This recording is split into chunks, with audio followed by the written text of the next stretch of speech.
Welcome to the first Tyredack stream. This is where we're going to go back over the tier list that I've done, seat by seat, day by day, starting with seat 1. Oh. Hello, Golstog? Is that how you pronounce your name? Golstog?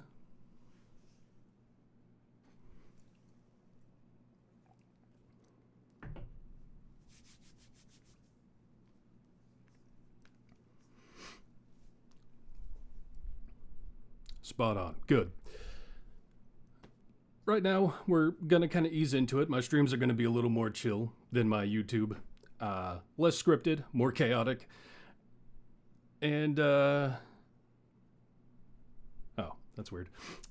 And yeah, so early on here, at the beginning, any questions you have, throw them my way. Otherwise, we'll get into it pretty soon here. The silence is deafening to me, though. I need something playing in the background. Why not go with the old classic?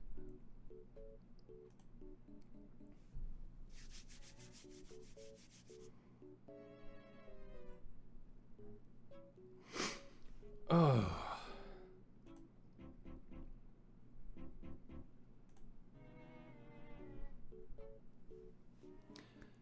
No favoritism. Well, my favoritism has kind of shifted these days.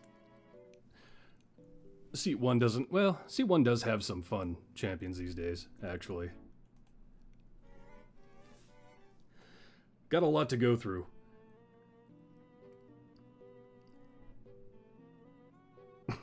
I don't even know what emote that is, Dark Frost. Entropy wins.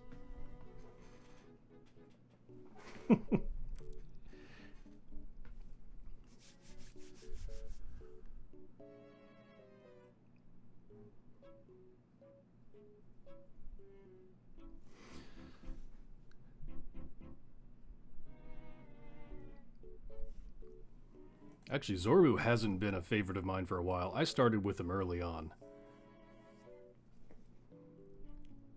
He's good, though. He's just been outshined as time has progressed.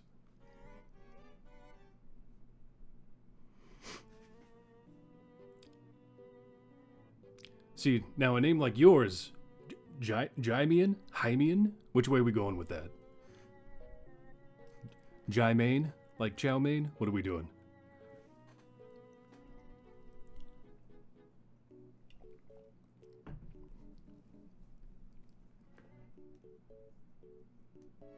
Like Damien. Word, Jamian.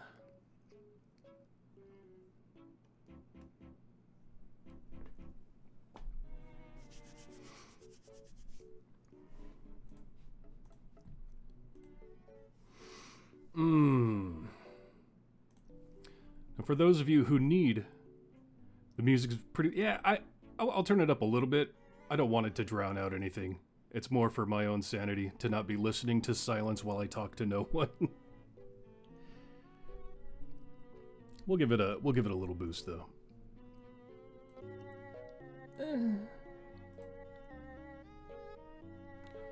Warden's always been your fave? Warden's pretty cool. I didn't mind his well, yeah. The rework they gave Warden. I feel like they could have done a little more, but I still think they're pretty cool.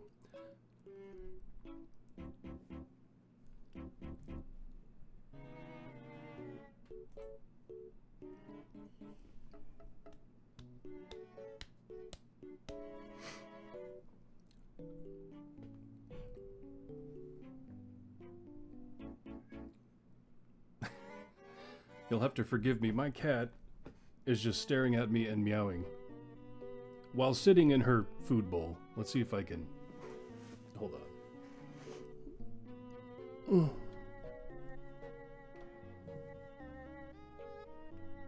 Cat, get in there. Get in there. I can't use my brain.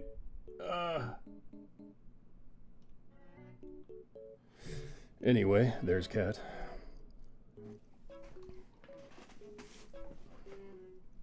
Yeah, removing the sticky did hurt. I actually kind of disagree with that choice, but that's just me.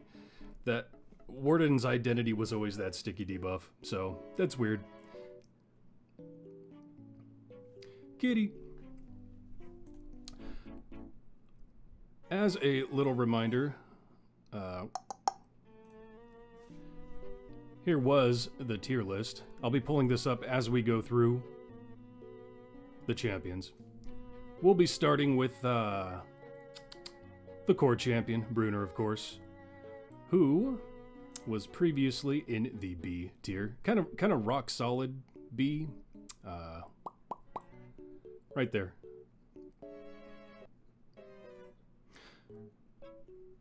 As a general rule, re-going through the tier lists, everybody's probably going to get placed a little lower. Because, thinking about it, going back as far as when I started the Seat 1 tier list, we're talking, I think Belushi had just come out at that point. I mean, we're talking a long time ago. And while there were good buffers like Avrin, Belushi was kind of the first to put out flat E20 buffing straight out. And since then, that's kind of been the threshold of power everybody's been climbing up to. And there's just things that are out of date. It's been time for a while to re-go through this list. But there are some who are gonna hold their own weight, more than likely, like Gale, for example. We'll talk about him when we get to him, but he came out now. And so I'm judging him against that. And Gale's pretty good. But again, we'll get to that. But yeah, we'll see what happens.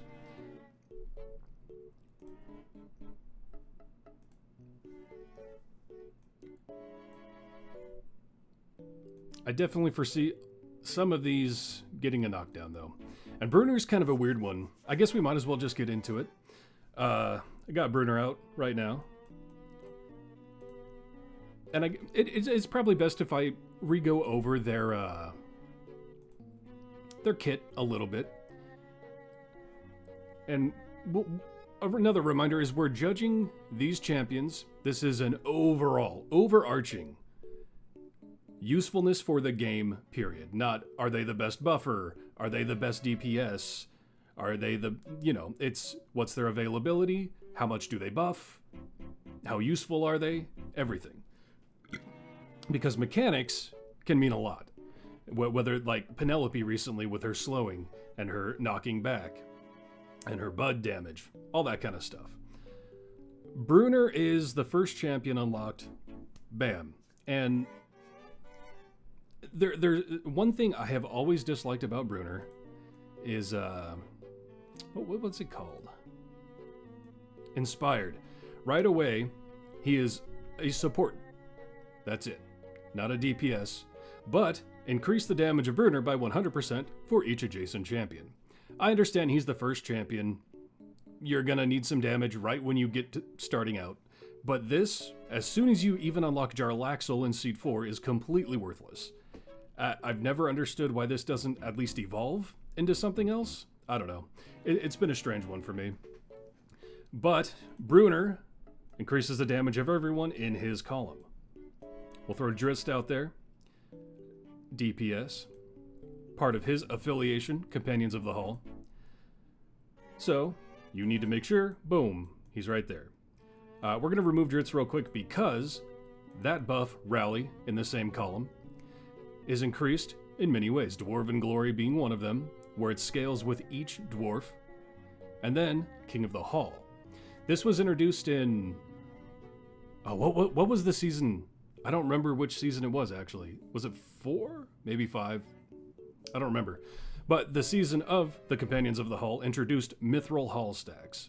And this is where you can actually scale up Bruenor to be somewhat decent, is that Rally gets increased for every Mithril stack you have.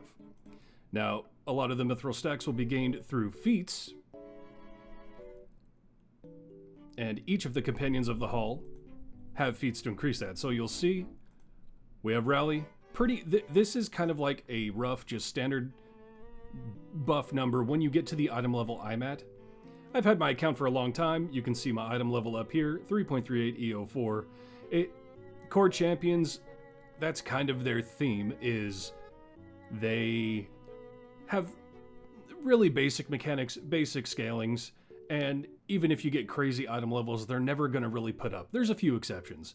But, so Rally, E11, very, very flat standard. But, once you start adding the mithril stacks, which we have Drist, we have Regis, Catti-brie, Puent, and Wolfgar. So we were dealing with E11 on Rally, and with all of their feats and mithril stacks, we're up to, in my case, 6.65 E20. That's not the best buff in the world, but for Bruenor, being the first champion, that's not too bad. But that does require you specifically to be using other companions of the Hall, so a little bit restrictive. Oh, and that is a good point, Gulstog. The Catti-brie, for example, feat, that makes her count as a dwarf. So, that equals more dwarven scaling for Bruenor. The usefulness of the Companions of the Hall, Dritz is never going to be a top tier DPS. Serviceable, but the biggest time they're going to be useful is in Rime of the Frost Maiden campaign. And that is because of Wolfgar, who is, well, Icewind Dale. Used in any Icewind Dale campaign. And he can then, with a specialization choice, pull that formation, the affiliation in with him. But again, that then forces you to use Drist as your DPS, or you could just use all the others as a support. Because Bruenor does still put up okay numbers if you use... Well, and he doesn't pull in Puent, by the way. Puent is... He's more of a pseudo. He's not a part of the actual affiliation, but he does have Mithril Hall stack feats. And is a dwarf. But, even without that, still puts up decent numbers with Rally. Takes a lot to get that done. Takes a few champions to scale it up. Locks you into using those champions. As far as his availability, though, we'll check that out now. So, where's this? Here we go. Here's a little, weird little, not a graph, I don't know, just a little overlay. Availability comes in the form of Trials of Mount Tiamat restrictions, day 1 specifically, and how available they are for patrons. Now, we can look down here. We got Mert, we got Vajra, we got Strahd, Zariel, and Elminster. Fitting, neutral good, so he works with Mert. Con 14 plus, he's at 16 con, works for Vajra. Int 13, his int will always keep him locked out of Strahd, so he will not be available for Strahd. Then we have Zariel, strength and charisma. Now his charisma is 12, but he does have a charisma feat, so he can become available for Zariel. He will never be available, as with all core champions, for Elminster, because he is, what was it, 1,095 days released, i.e. 3 years. And yeah, no core champion is going to qualify for that. And then, Trials of Mount Tiamat, you go through, you got the strength, he cannot be available for the dex, he's got the con, he can't be available for the int, he's got the wisdom, and he's got the charisma. So, 2 day 1 trials will be locked out. So his availability isn't amazing, isn't the worst.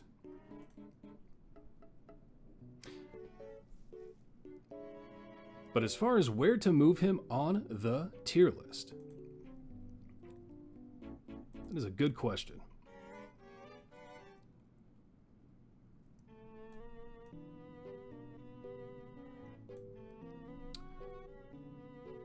Previously had him in B. Who is he? And at any time, if anyone wants to throw in their opinion when we're looking at this tier list, go ahead, shout it out. It's always hardest when you're starting again, dead over. So, like,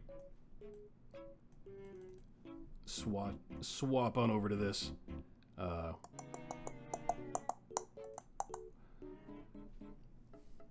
So with this, they're all F, straight out. Now, just have seat 1 down there while I decide what to do with them.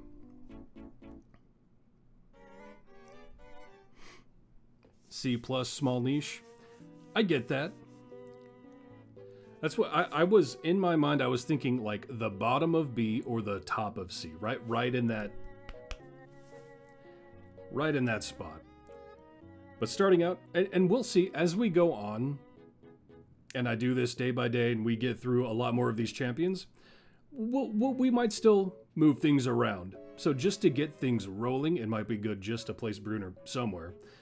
And if we decide differently, we'll move him as it goes. But I think B minus C plus is a pretty good place to start. Previously we had, who was it? I think it was Naeli, right? I don't have it in this scene. We'll check in a second. Excuse me. So I think tentatively, we'll make him the little gatekeeper of C+.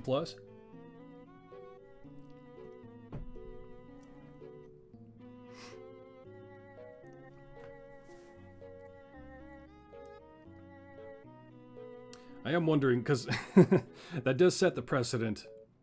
There's a lot of champions who will likely fall under him. We'll see. We'll see as it goes. And we'll dive right into that's. Oh, I saw the tier list up. There we go. High D few quickly outclassed. Yeah, I see that. If I feel his connection to Wolfgar and then pulling in, it's hard for me to place my mind. I have played this game at unique times where every time they have kind of released a new big chunk to the game, that's right when I was ready for it, right? So I have that mindset when I play the game.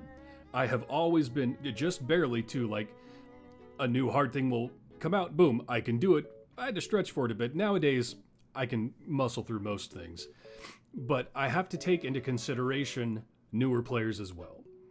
I think Bruenor's usefulness carries over for a while in the early game. And he is useful when it comes to pushing the Icewind Dale, Wolfgar being able to pull him in. But I do agree that his usefulness definitely tapers off. But as far as the numbers he can put out, I think C plus is a good place for him, at least for now. We'll see. We'll see as things go on.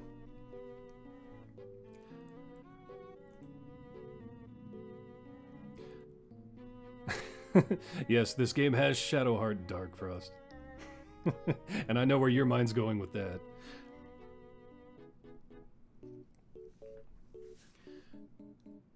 The whole Baldur's Gate 3 crew. Let's move on. We'll keep Bruenor in C+ for now. And let's take a look at Deekin. Deekin is one.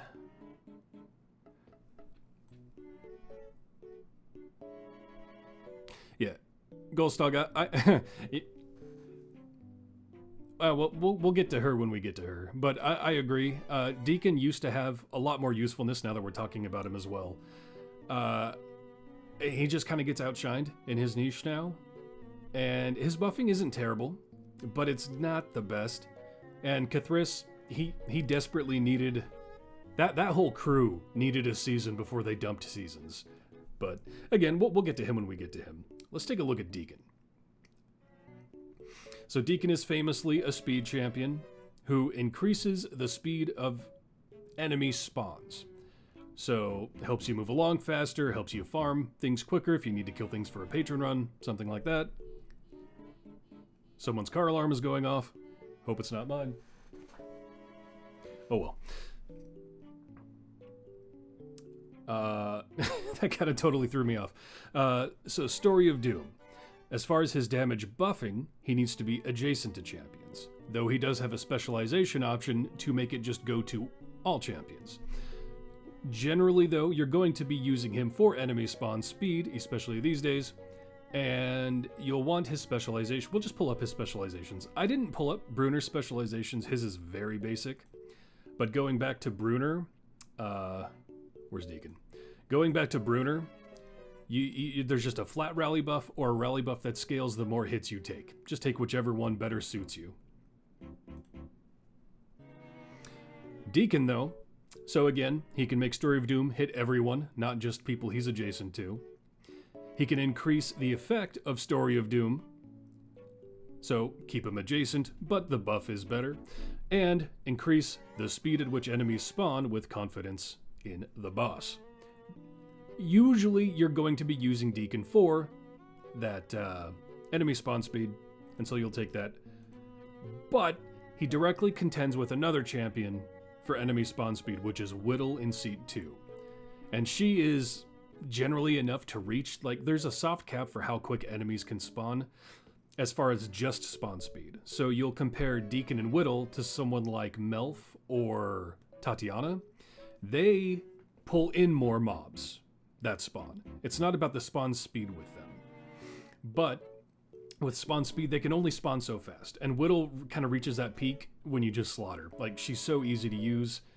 And yeah, it kind of just instantly outclassed Deekin. Now, there's instances where you might be able to use Deekin where you couldn't use Whittle, and he's still useful for that. So then we have to look at his buffing potential, which, Story of Doom, adjacent champions deal more damage per stack. He gets stacks for enemies that spawn. Max of 20. And Deekin really is, as far as his numbers go, one of those who does kind of suffer from old designs. But he is a double buffer, which is handy. And he will increase the the damage of all champions for every bard in the formation as well.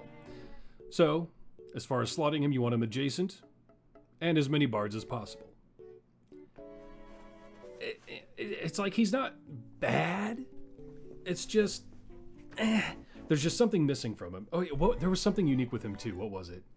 I think it was, yeah, he has no all damage upgrades. I think I'd have to double check this, but I think just about every other champion, when you upgrade them along their levels, they have all champion damage they give out. And I think Deekin was the one that, it was Deekin, right? It's been so long since I've looked into this.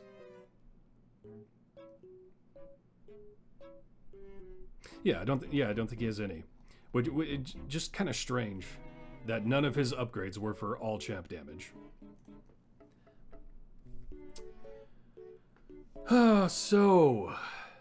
Availability though. We should look into availability.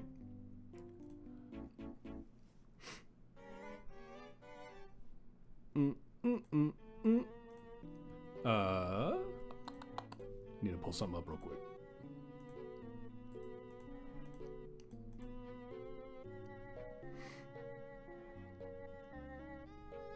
Okay. That's interesting.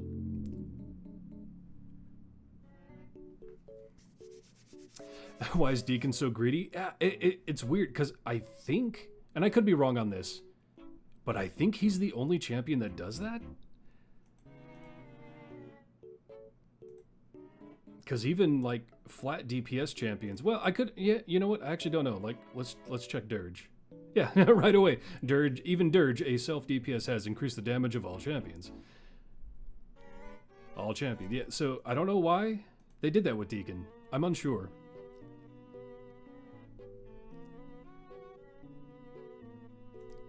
But, come back. Availability.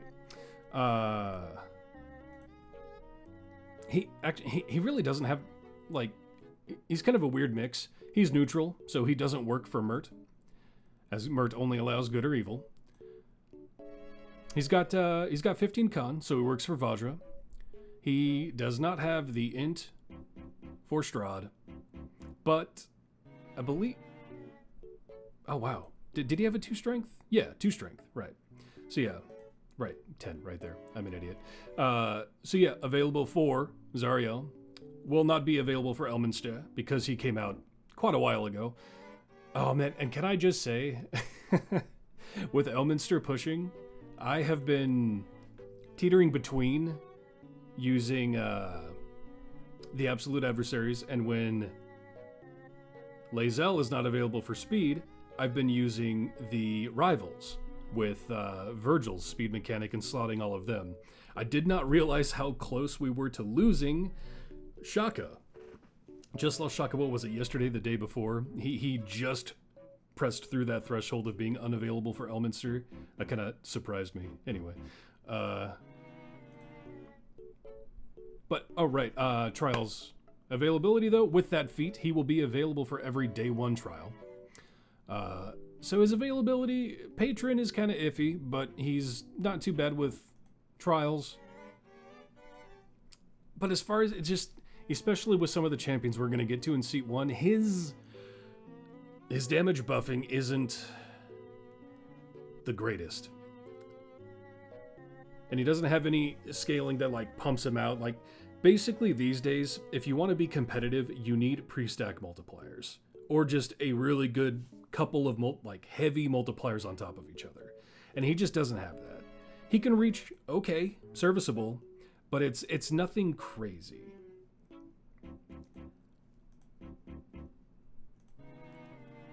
Let's see. So we had him, let's pull up that tier list. Previously, we have Deekin, yes, the B tier. Kind of a little closer to the B+. Definitely think he needs a bump down. His speed has been outclassed. His buffing's a little out of date. It's not the worst. I mean, we have Xander. We have others who are worse than Deekin.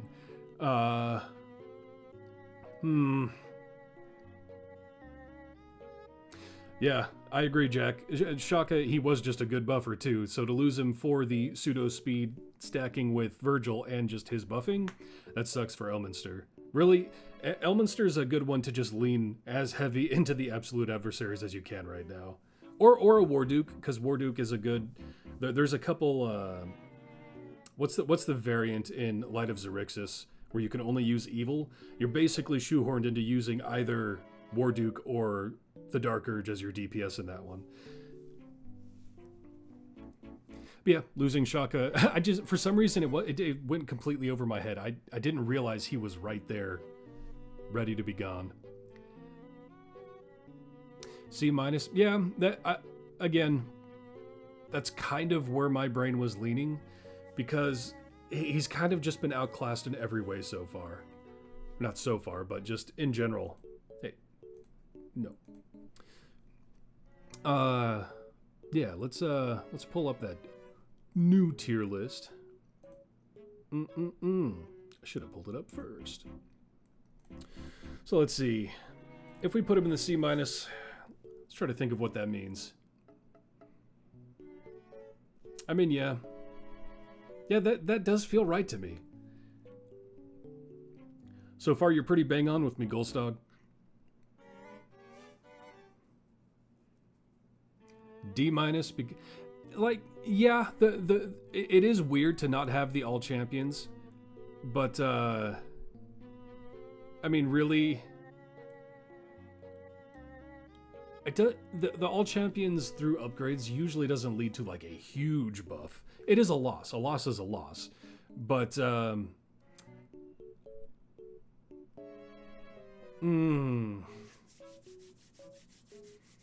If we were just talking about his flat buffing numbers, I definitely would say D or E.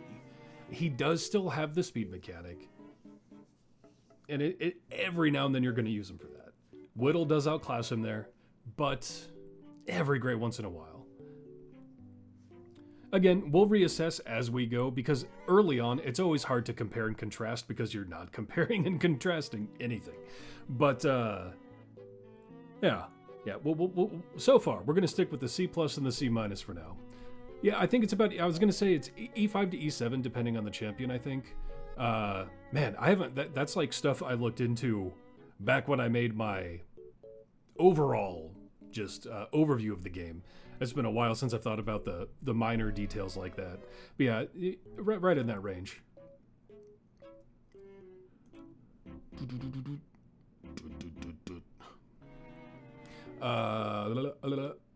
Get rid of that.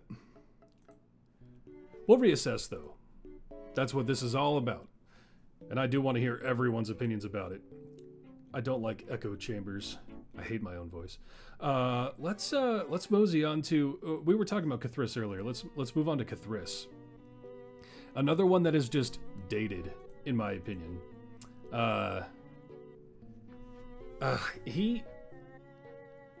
It's so funny actually with Deekin and K'thriss. They both come from a time where before, again, Blushi was kind of like a threshold of, dang, that's a flat E20. I can scale that even higher, like just a big buff number. But K'thriss and Deekin were from a time when it was, oh, they have 2 buffs? That's good. But those 2 buffs, while stacking together, make for decent damage buffing. The numbers just don't put up good enough. So, that being said, with K'thriss, hell yeah. Oh. I am the ultimate pterodactyl. Thank you for the donation. I appreciate it. The ultimate pterodactyl. I like it. Who was that? Oh, Anonymous. Thank you.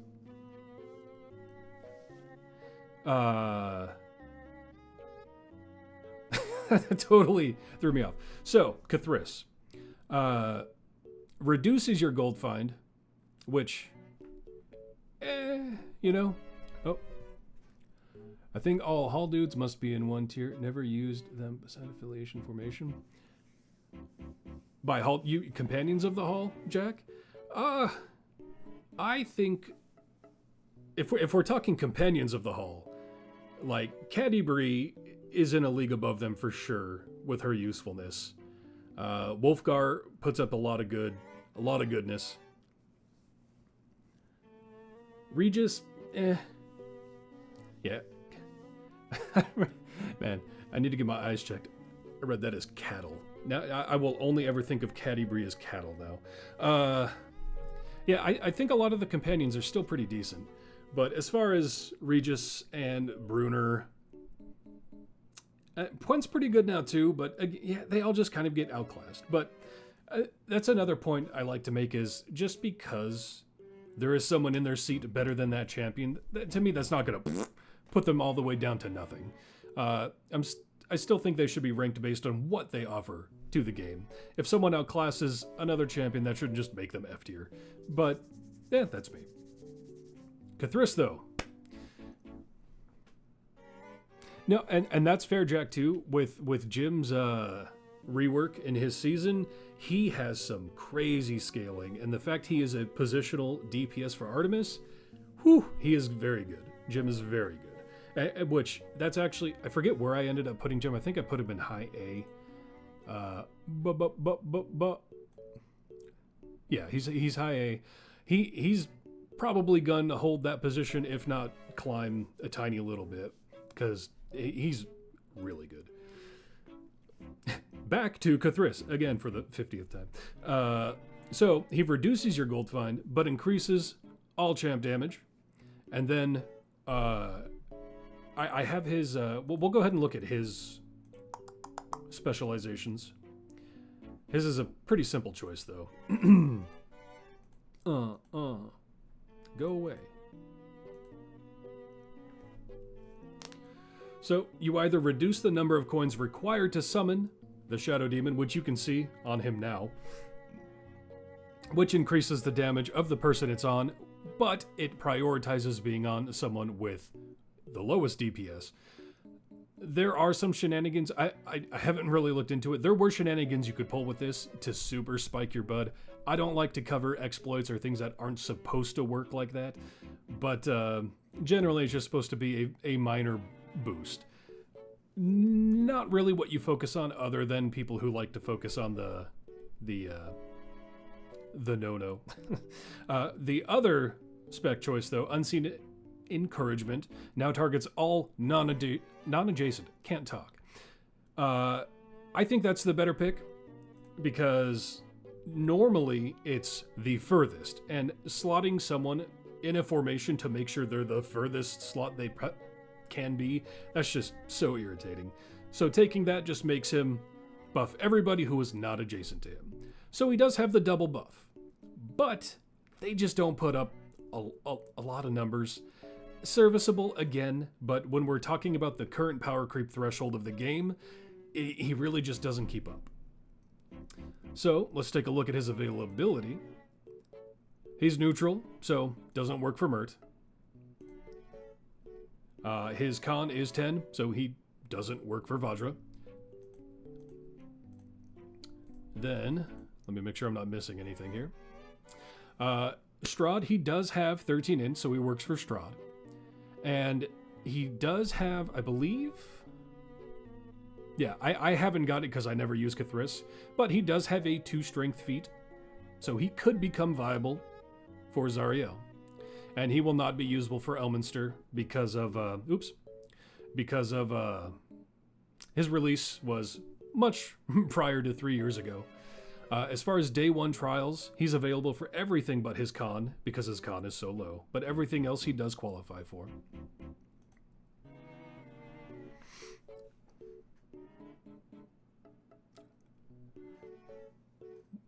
What do you mean?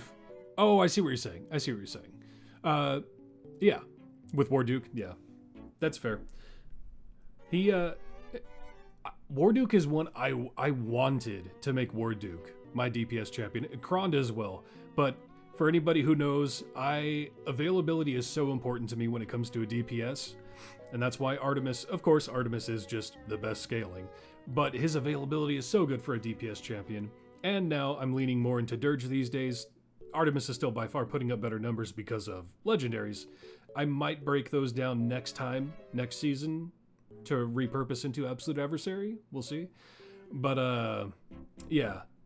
I try to remember to think of Warduke's inversion, but I don't always, admittedly.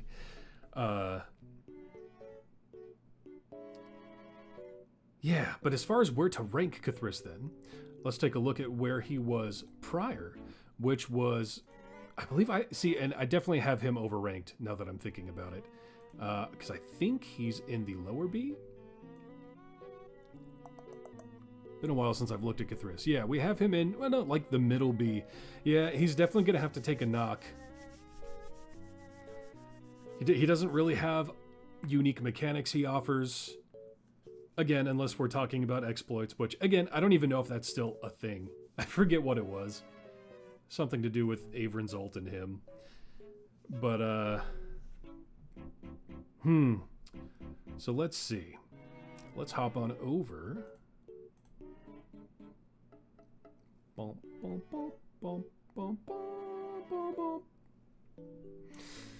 Hop on over to the tier list.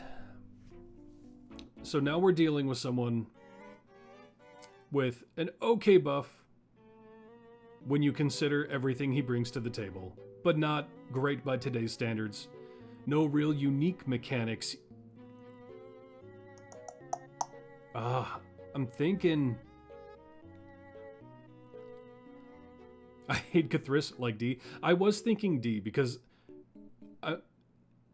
to me, F is like never use. There's no use for the F tier. That's the garbage poop tier, right?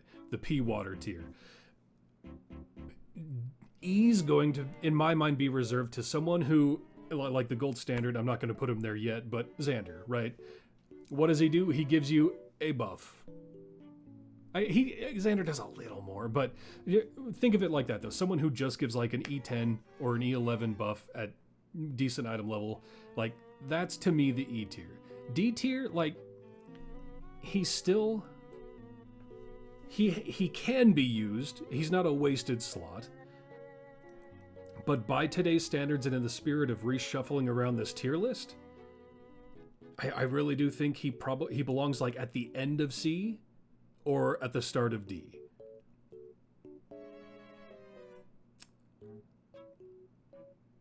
And that is fair. Goldstog as well. He does have an affiliation, but man, we'll leave him in D for now. But again, we'll look back over everything. Get rid of this. He does have an affiliation, but we're talking Donner, Cthulhu, Rosie, and Walnut. And that affiliation is one that's so desperately needed a season. Now, we'll take this into a little bit of a spoiler zone. Plug your ears real quick if you don't want to hear this. I'll give you a couple seconds, and it'll only last for a second. or 2 or 3. Rosie is going to be getting a rework soon. So we'll see what happens with that. Out of the spoiler zone. So, yeah, I can't think of any specific time I've thought, hey, I'll use the C team. There are a few variants that allow them, but just not one of the greatest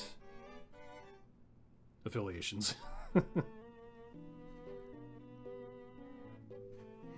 That is true, Jack. The problem with that to me is always, does slotting them offer enough to justify that when you could be using someone else that drastically offers better buffing or better mechanics?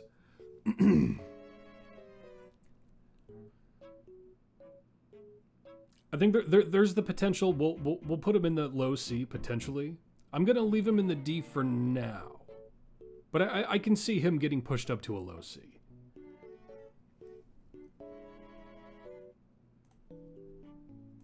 Let's move on to... Who should we move on to? I mean, we did already mention Ezmerelda as well. Might as well move on to Ezmerelda. This is just kind of a funny one for me, because when I was making the Seat 1 video initially... Man, what was that? 2 years ago? 2.5 years ago? I don't even know. But, all the worst, well, and yeah, kind of working through the worst ones and the early release ones, really. Because by release date, who was... I think it did go... Oh no, Turiel would be next. Yeah, but it did go Bruenor, Deekin, Cathris, I think.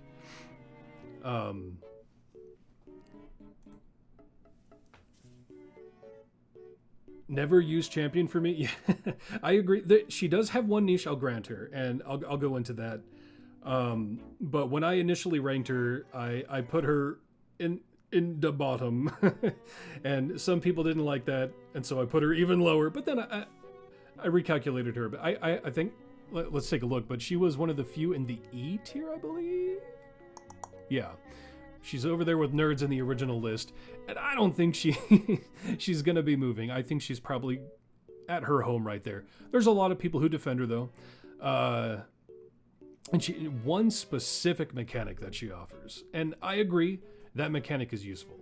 And I will also say, when I originally ranked her, all the way back then, we're talking it either had just changed or was just about to change. I forget.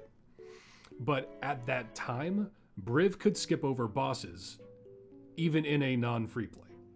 Even in a new variant, you could just jump right over bosses. And the big shtick with Ezmerelda is that she can knock off more chunks of armor. So armored bosses fall faster. At that time, I was just like, you just use Briv to skip over the boss. Like, that niche is completely overshadowed, because if you do it right, you don't need to. That being said, now in variants, you're forced to take bosses if we're not talking about a free play. And so that definitely does have more use. Oh, as far as going over her kit though, whew. It's like there's a term for that. I can't think of what the term is, but she says a lot of stuff for not really doing anything. There's a lot of words here, but the biggest one right here is prepare. Ezmerelda marks every enemy she attacks with this debuff. If the enemy has armor or hit-based health, champions in her column remove an extra chunk when dealing damage to them. That's pretty good if you need to push through armor or hit-based. And one of the primary uses is, of course, when you're pushing a new variant or Trials of Mount Tiamat, a lot of armored bosses. And so setting up an armor-breaking formation like her... Oh man, I'm drawing a blank now. Her with Gazrik's armor ablation, with potentially even... What was it? Lucius's extra armor breaking with... Man, I'm forgetting like all the big hitters for that. But... that is kind of her only use, in my opinion. Because if we're looking at her raw buffing numbers, you have to, one, choose her favored foe, which I have chosen Undead with her specialization choice. That's her buff. almost an E5. Woo, spicy. She also debuffs champions in her column deal an additional E5. So it's just so not good. She does. It is unfair too, though, because right here she does scale it with threat tracking, but really she really doesn't put up good numbers ever, no matter what you do. And we're talking a debuffer in her seat. We have Gale and Orkira in seat 1 that blow her out of the water as far as debuffing goes. So really her only use is armor breaking. I will say though, we'll look at her availability. She does have pretty good availability. If you look at her ability scores, her TOT is actually pretty high. Actually don't remember her. Yeah, she doesn't have any feats for it though. I can't think. I've used her for armor breaking a couple times, admittedly, but other than that, but she is available for all day 1 and every patron, I think, other than Elminster because of how long ago she came out. So good availability, give her that. And so if you ever need that armor breaking, she'll pretty much be there for you. But when that's all you got, I don't know. It just doesn't do it for me. I think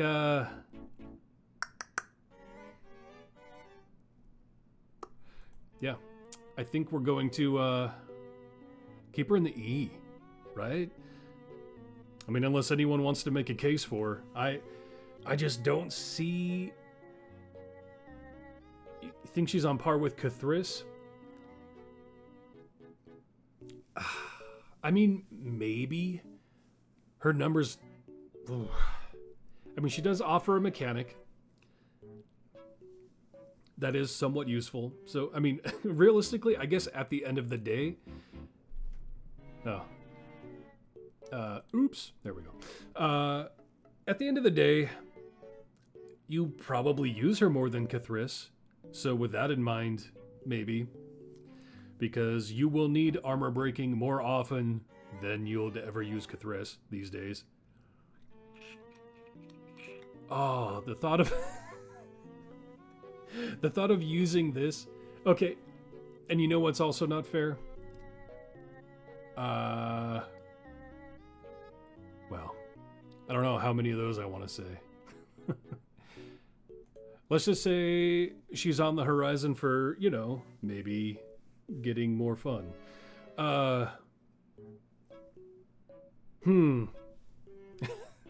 The thought of moving Ezmerelda up in the spirit of moving everyone down in this tier list is funny to me. But,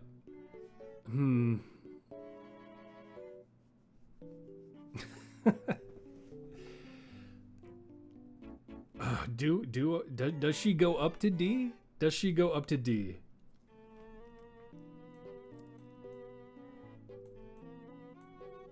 I'm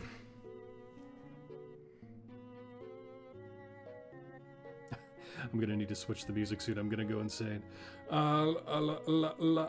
Man. Putting it in the perspective of how often will you actually use her comparatively to those in her bracket. I could see her being just ahead of Cathris.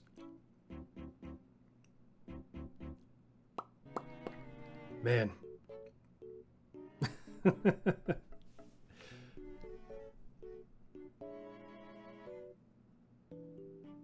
Yeah.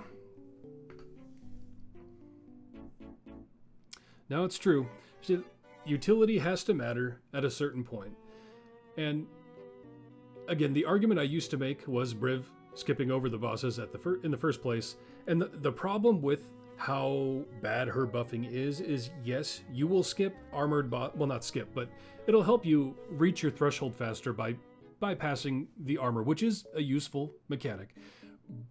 But once you reach that threshold, you gotta swap her, because her damage buffing is just not up to snuff to anything you're going to make in any kind of formation.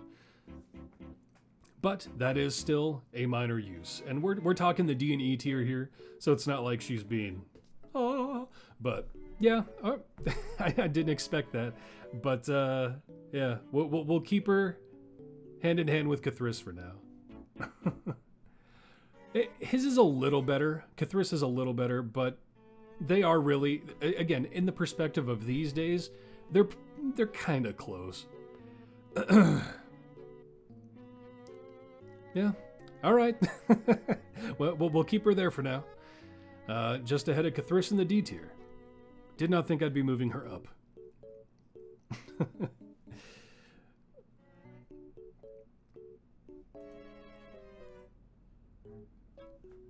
Tier lists become more fun if you not place few champions from one seat on one tier.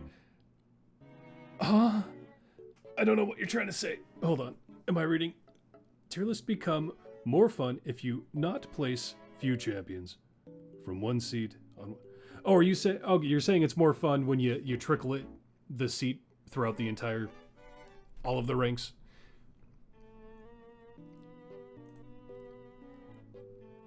Well, we should get into. Let's see. Who should we look at next?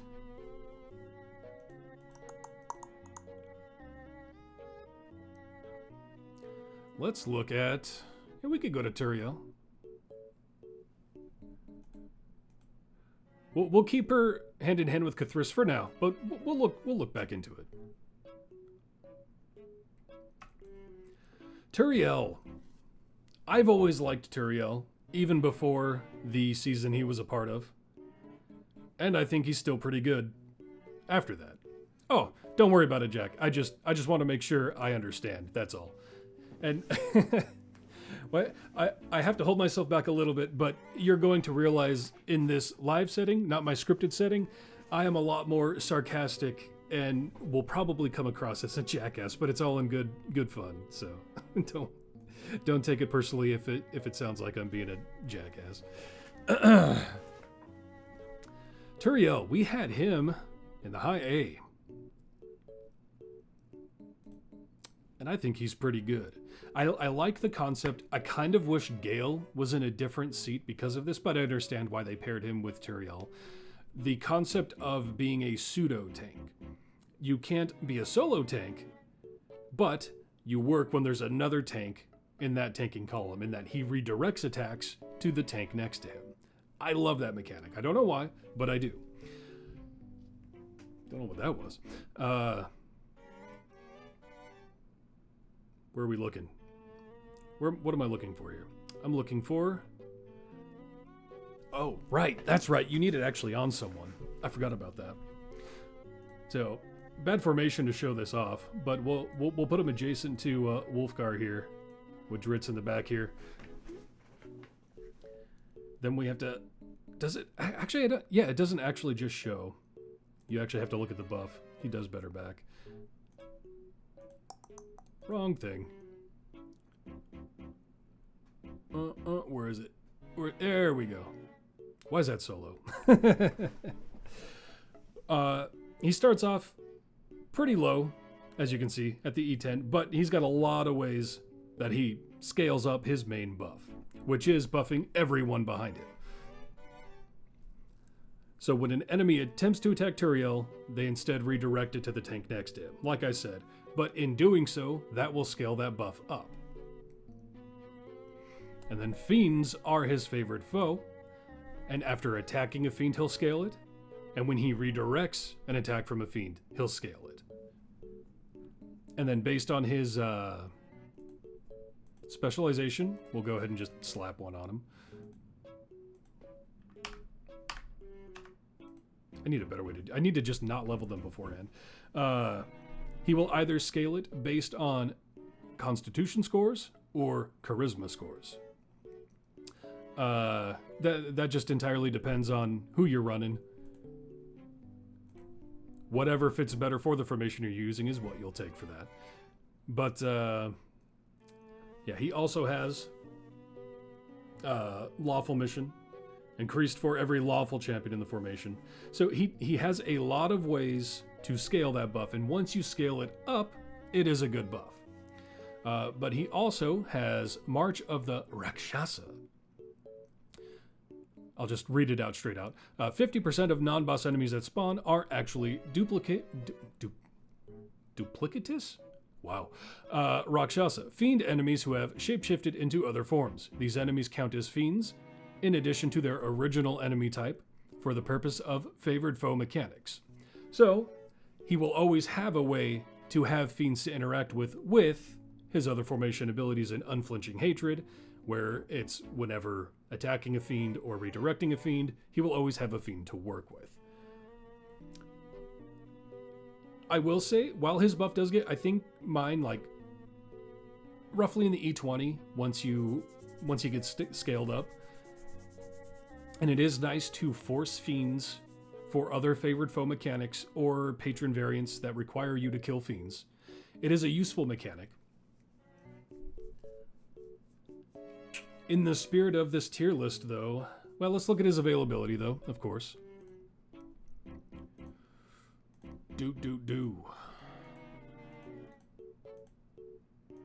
Make sure I don't miss nothing. So we are looking at, he is good, so available for Mert. His con is 16, available for Vajra. His int is 13, so directly available for Strahd. And his strength does require this feat, but then that does make him viable for Zariel and the day. Well, no, he naturally is available for the day one restriction. The only one he is not available for is the dexterity. Dale's day one trials restrictions. So decent availability, and of course not available for Elminster because of how long ago he came out. I do wish they allowed reworked seasonal champions as well, but oh well. Yeah, so okay availability. Another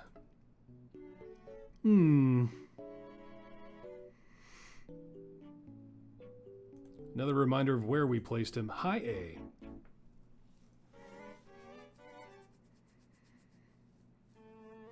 Let's think about this now. Let's move on over to the Lael new tier list.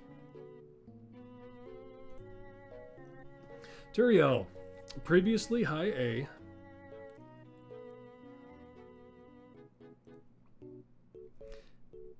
He can scale that damage pretty good, but it does take scaling. It's not hard to scale it, but you do need to take a hit, and that is, taking a hit is always, I don't know what the word is, but it's a dangerous move, because you're always going to reach a threshold at a certain point where you can't take that hit. And that means that buff is going to be slightly worse because you just can't take the hit. You can't make that happen. High B, good numbers, but not the best. Yeah. And I need to try to take my personal bias out of it because I don't know why, but I love that concept of being a pseudo tank, being the redirector. But essentially that just makes you a tank. So you just have to think of it as, okay, he's a tank. And that's just a tag at that point. That's not some crazy mechanic. Yeah, decent numbers, decent availability. But yeah, in the spirit of redirect, like that is, it's a good buff, but not the best buff. And he doesn't have any pre-stack scaling. I think that's kind of something I need to keep in mind with the high A, is you almost need pre-stack scaling at that point. If we're going to keep up with current numbers and all that, that's probably what I'm going to have to reserve that for.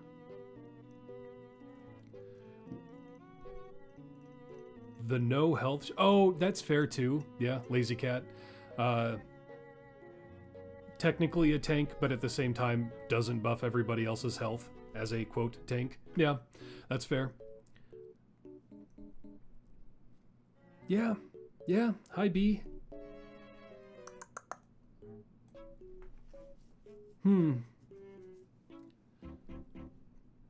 I think that's a good spot for him. Thinking about it now, just in reference to the game as a whole, the higher A's is probably going to have to be reserved for pre-stackers or good scaling like Nrak or something. And the high B will probably be those who offer a good buff. Not a pre-stack scaling, nothing you can scale super crazy, but good buff. So that's, I think that's a good spot for him. Let's move on.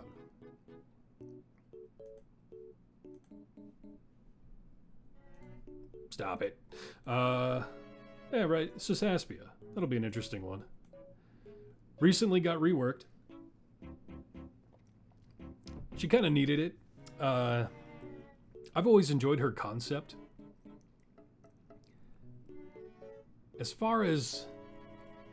Well, let's just check where she originally was in my tier list. And this was a recent move because of the season. I believe she's in, higher B tier. And I don't know if she's going to move much from that. We'll see.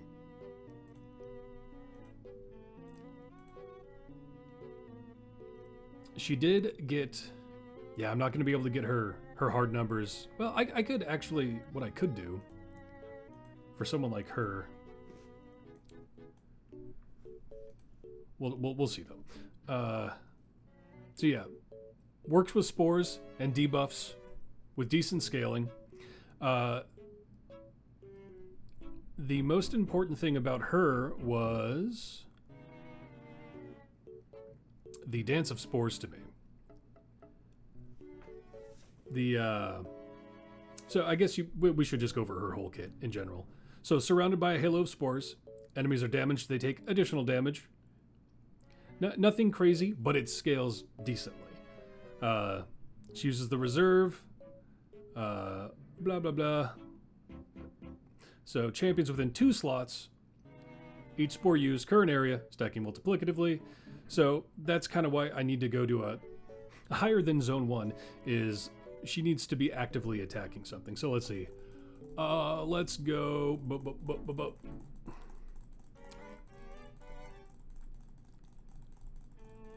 I don't know what'll be a good zone for this.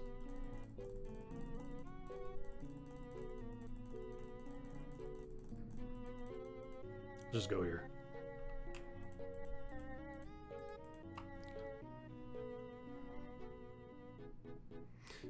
And that was the theme of her season, going back to the dexterity.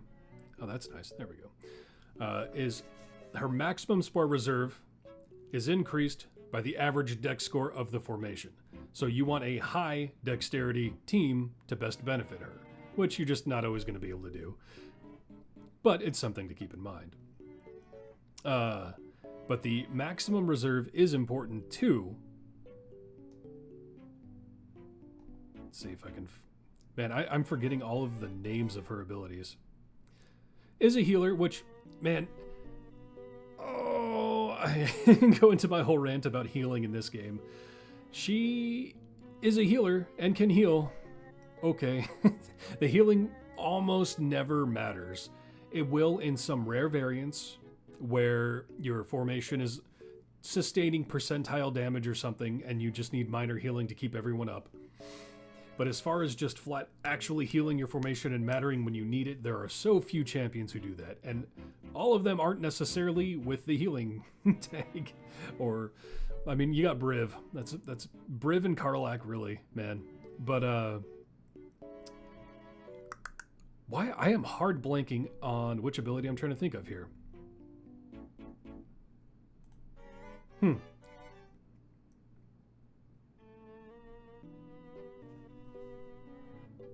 Oh yeah, there we go. The stacking multiplicatively on symbiotic infection. Man, that was a hard blank. Up to the maximum spore reserve. So her maximum spore reserve is important to scale it even higher because it is multiplicative. So the higher her max spore, the higher multiplicative scaling she can have. So at 55, she's now stacking up to E16, whereas if my max reserve was lower, wouldn't be reaching that high. That's why her increasing her reserve, which I increased it with her specialization, and increasing it with this feat, 10 and 10. So E16, again, we're in that weird bracket of she got the seasonal rework, and it did make her better, and her numbers are decent, but they're not like up to the pre-stack level at all. But she debuffs, and she has a decent buff.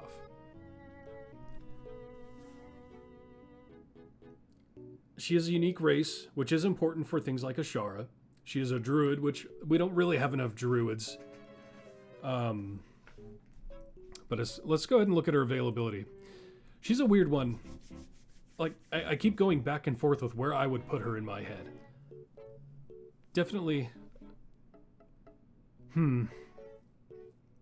Well, availability, though. Let's look at that.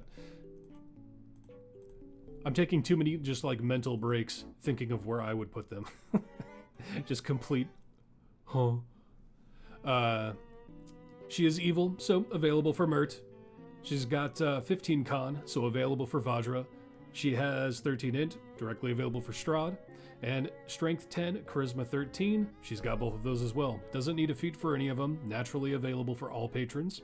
And because of that and her high ability scores, available for every day one trial. So her availability is really good. But as far as what she offers the team,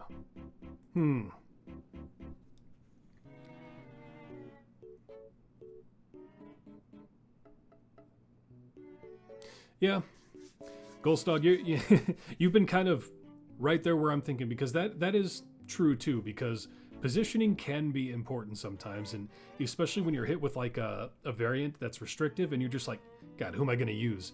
Being able to just like plop her in there is great. And I'm glad this season brought her up to like roughly that B bracket. I do think that's kind of where she lives still, is in the B somewhere. I'm kind of thinking of where, because I don't think she goes. She's not knocked down to C. She does put up good enough numbers, and yeah, the dex thing. A lot of DPS do use high dex, and just a lot of good dex champions in general. So you usually won't be too low on her dexterity scaling. Yeah, let's see. Let's go and look at that tier list again.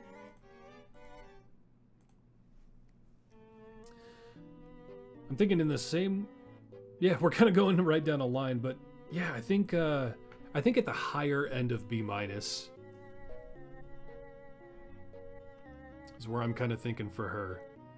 She's fun, she's good, she's unique, decent buffer, not the best. Healer, which sometimes you need healers, but healing just really needs an overhaul in this game.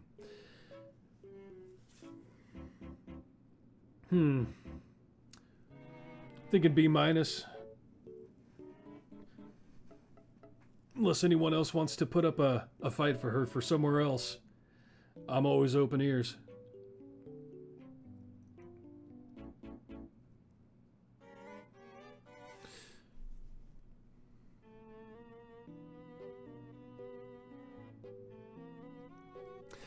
Lazycat, I don't necessarily directly compare them to those in their seat.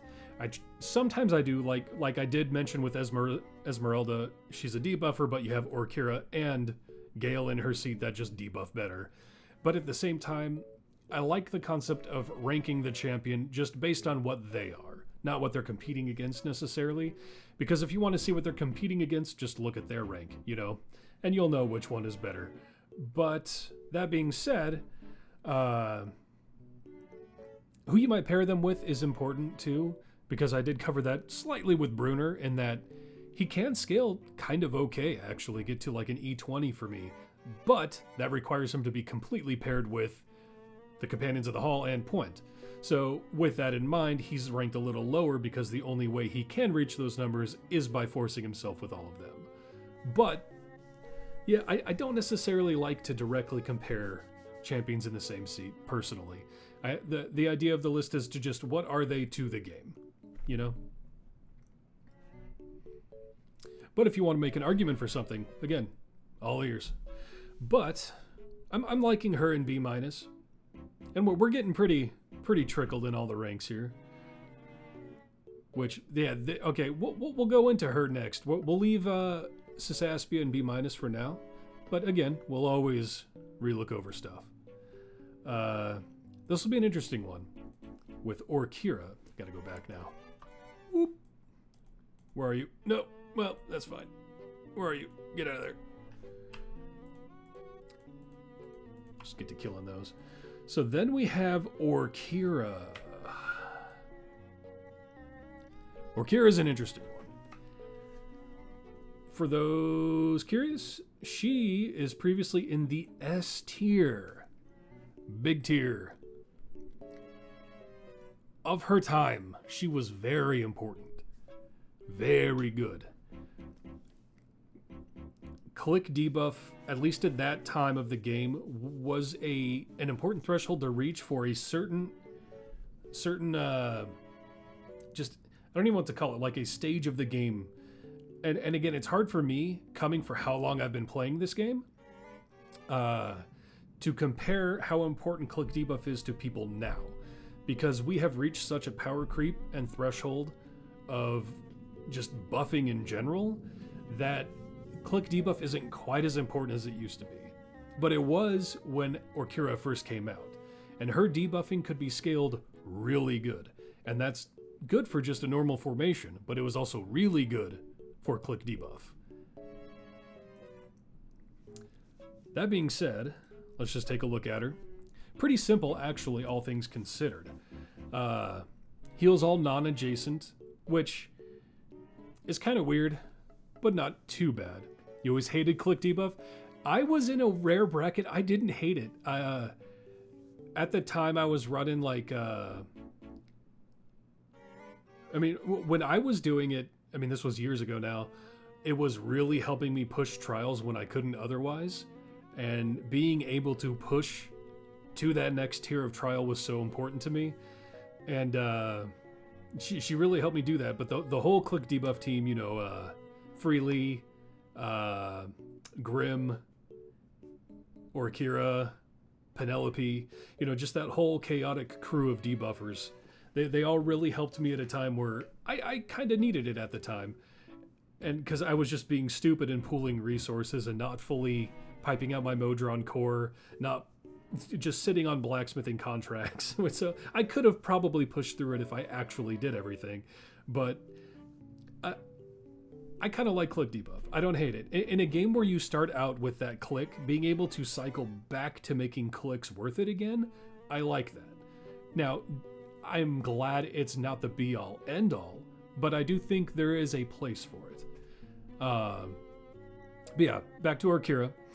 Heals all non-adjacent, so for maximum healing, keep her as adjacent to as few champions as possible. I do wish she at least healed herself with that, but it's okay. And her debuff, Elemental Fire, whenever Orkira damages an enemy, they receive a stack of Elemental Fire. Now this stacks 10 times, but only additively.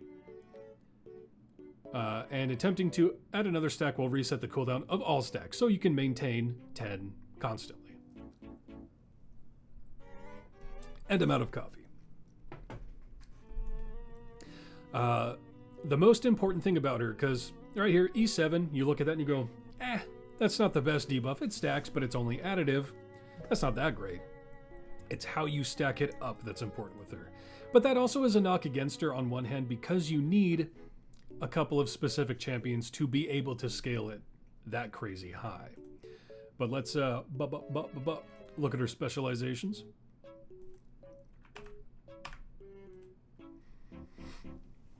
So Breath of the Phoenix will make it an AoE cone, and it will apply 2 stacks instead of 1. That won't increase the cap at all. It'll just make you reach that cap of 10 faster, and increasing the size of the AoE, hit more targets. Pretty basic. What's important is Tail Feather of the Phoenix. Increases the effect of Lesser Restoration, but it will now heal undamaged champions, and Healing Flame, the debuff, will count this non-effective healing as well. So, the idea here is you need to scale up Healing Flame, which I guess I should have gone over first, but Healing Flame, her healing will increase her debuff. With Tail Feather, overhealing will be counted. So you don't have to go to somewhere, take damage, heal that damage, and do it. You can just buff up your overhealing as high as you can to scale her debuff. So to do that, we want to figure out a way to just scale her healing as hard as we can. The best way to do that, it's a positional heal. For those who don't know Artemis, he observes positionals and makes them better. And so you set up something with Artemis. I haven't done this in a long time. I used to do this a lot. So you want to set up a way to make the overhealing as high as humanly possible. Another person you might use is Orkira for that, because of at 5+ stacks of her spellcaster school, which scales per magical user in the formation. Increase the positional formation abilities of champions counting toward spellcaster school. So you buff that positional heal based on how many magic users you need 5. With Orkira and Orkira, that's already 2. That's why she's at 2. So the idea now is Artemis observes positionals from other DPS. Orkira needs more casters. So we need magical using DPS to be observed and to add to spellcaster school. So you'll want to use, a lot of tieflings are good for this. You got Prudence, you got Makos. Sorry. Oh, I didn't even think of that. I used to use Ariza, but Dirge would technically count for that now with his magic. Hello, sir. Oh, come on, man. Get out of here. You really gonna make me ban someone on day 1 by spamming this kind of crap? Come on.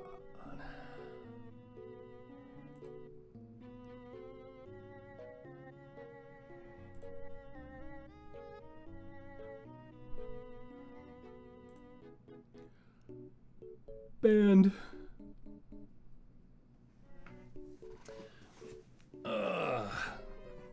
Okay, so where was I? Scaling up spellcaster school, right? And DPS in general. So as you see, just even okay. It's always been weird with that. There we go. Now you'll see without Dirge, Artemis is at 12, E12. Slotting Dirge, sometimes you have to reslot him for it to re-register. It's weird. It'll bump him up to E13.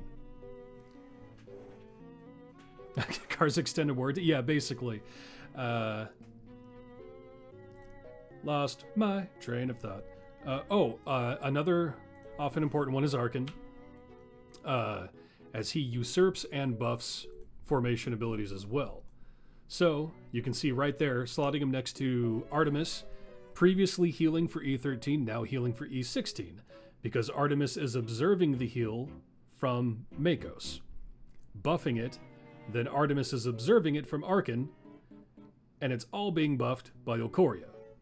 So after that, we just want to slot in some more casting DPS. Let's just throw in, doesn't matter, Farida,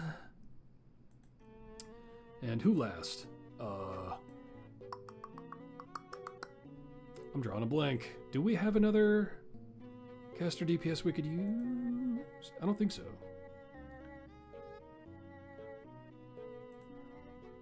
Yeah, no, I don't think so.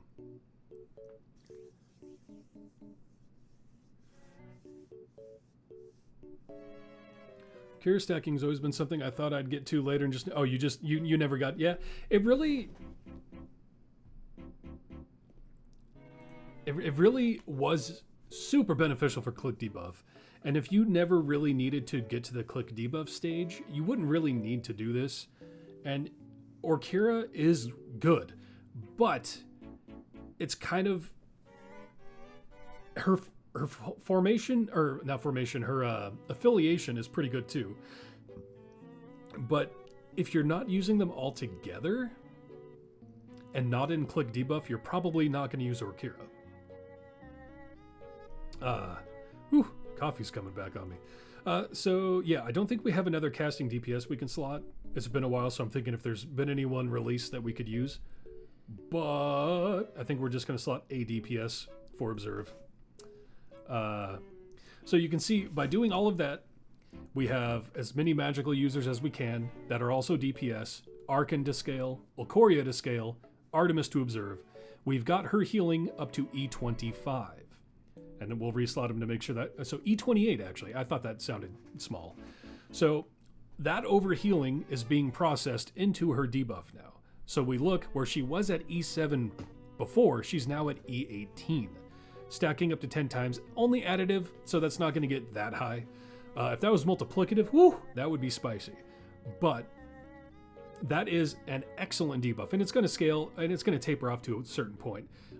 You could sit here and farm it up. Like, I could get it to E20 and then just be a flat E20 debuff. But again, stacking 10 times. So effectively, 10 times stacking on one E20 would be E21. But, or wait. Yeah.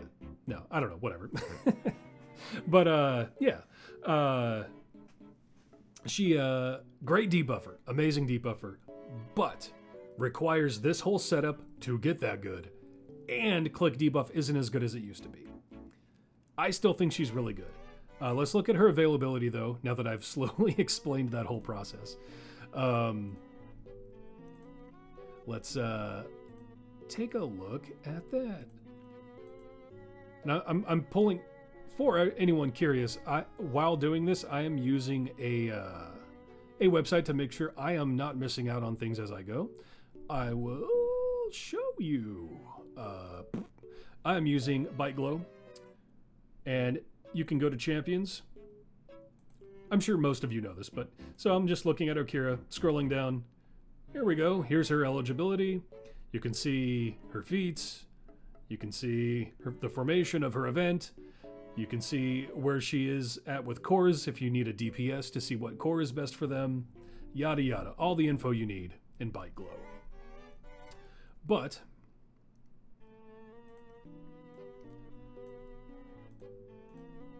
just to make sure I'm not missing something. I did not mean to open that. Nice. That's nice. Get out of here. Okay. So, again, back to availability. We are looking at available for Mert being good. Available for Vajra with her con of 16.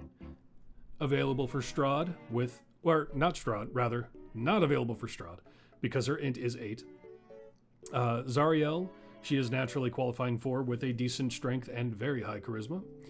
But will not be available for Elminster as she came out too long ago. As far as Trials availability, the only one she will not qualify for is that int, because her 8 just is not up to snuff. So, we are looking at one of the best debuffers in the game. Is debuffing as important as it used to be? Not necessarily, but she's still good. But it's hard to get her up to that threshold of being as good as she is because it requires so many other champions. Oh, man. With all of that in mind, let's hop on over to that tier list.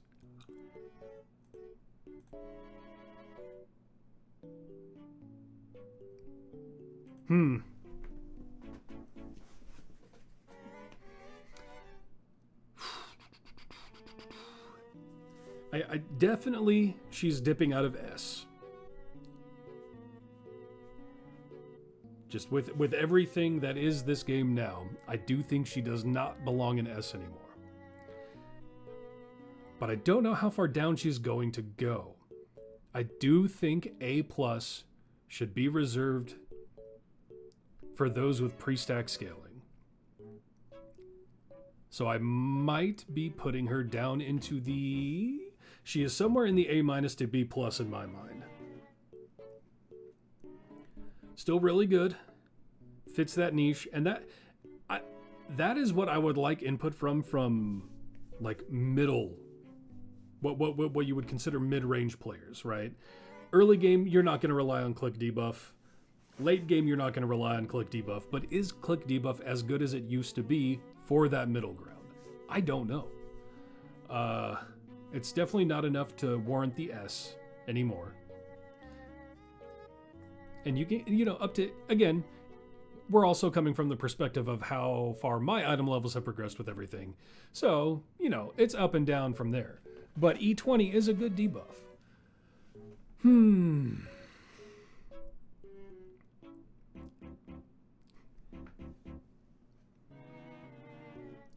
Orkira kicks Turiel's butt.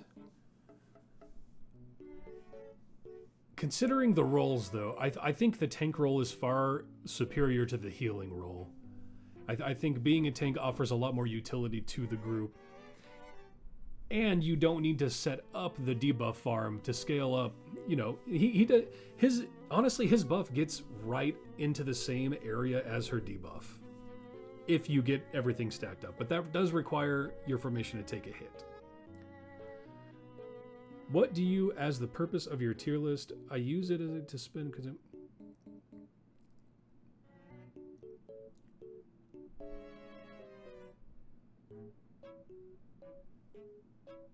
What do you mean exactly, Lazy Cat? Like, I see what you're saying and what you use it for. You use it to guide where you spend consumable power. But what do you mean? What do you, as the purpose of your tier? What do you mean by that? But and that's one thing I will always say, right? Looking at my tier list, no matter which way you go, to me, that's not a direct, hey, the person at the top of S, what do you see as, okay, I got you. I mean, it's meant more, ultimately, and this is more for all of my content in general. My goal has always been, make something that gets your foot in the door and it gets you pulled in. The tier list is for fun, but it's also meant as a guide, as a way for me to explain these champions and tell you who is, relatively good within the game. The big thing I have to say for if you are using my tier list for a reference of where you should put investment in, you need to look a little bit deeper than that. For example, before we rank Orkira, I'll go back here, pull up the old tier list, right? So Briv, at the top of S, I put him there because he is that important to invest in. His jumps are important for speed, gem farming, yada yada. But if you just went through and did Briv, Orkira, Kroll, Averin, Artemis, Baloth in that order, they're not going to go together because Artemis requires a specific type of formation. So if you are going to, you really have to decide who your DPS is going to be. Is it going to be Artemis? Is it going to be Warduke? Is it going to be Krond? Is it going to be the Dark Urge? And then build your formation around that. Now, Briv, no matter what, will always be important to get up to a certain threshold because his jump farming is that important. But as far as Artemis isn't going to make use out of Averin. He's not going to make use out of Kroll. He's not going to make use out of Orkira because none of them have a positional buff for him to scale off of. So it really comes down to what you want your DPS to be. But, yep. As far as what I think my purpose is for the tier list, it is the entry level. These are champions you should look into and understand. Because if there's a new player asking about, if we go down here and we say, oh, I like Binwin. Oh, he's in D tier. Yeah, there's a reason for that. Like, you can use him if you want. I'm not trying to detract people, but he's not going to be a good DPS to focus on. Turiel requires placement considerations and Orkira does not. I find it easier to slot, has a heal, and is a Dragonborn. And that is fair too, being Dragonborn for people slotting with the Dark Urge these days, but with Gale and C1 that kind of negates that. But and that I could see that though, yeah. Even if they're in the same bracket, she's slightly above him. They're really close for me right now. I will say the debuff factor puts her ahead because when I did my tier lists, that was, if you were good for click debuff when I started this tier list, that kind of made you a bracket higher naturally. Nowadays, not so much, but it is still a mechanic to consider. That was loud. I hope that didn't come through too loud. Yeah, I'm right in that A minus B plus range. I think for now. Oh, I don't have it on. Oops. For now, I am thinking like the bottom of A minus, and that is keeping the spread. I'm thinking that's a good place for her. She still puts out good numbers and she still has utility, but just by today's standards, she just isn't quite up to snuff with what she used to be, comparatively. Yeah, I think so. Unless anyone wants to make a case.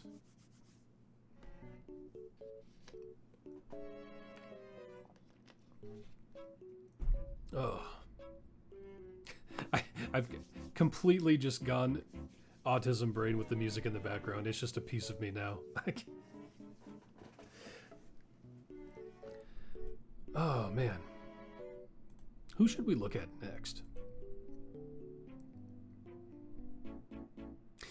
They are kind of a weird one. I think we're going to take a look at the nerds next.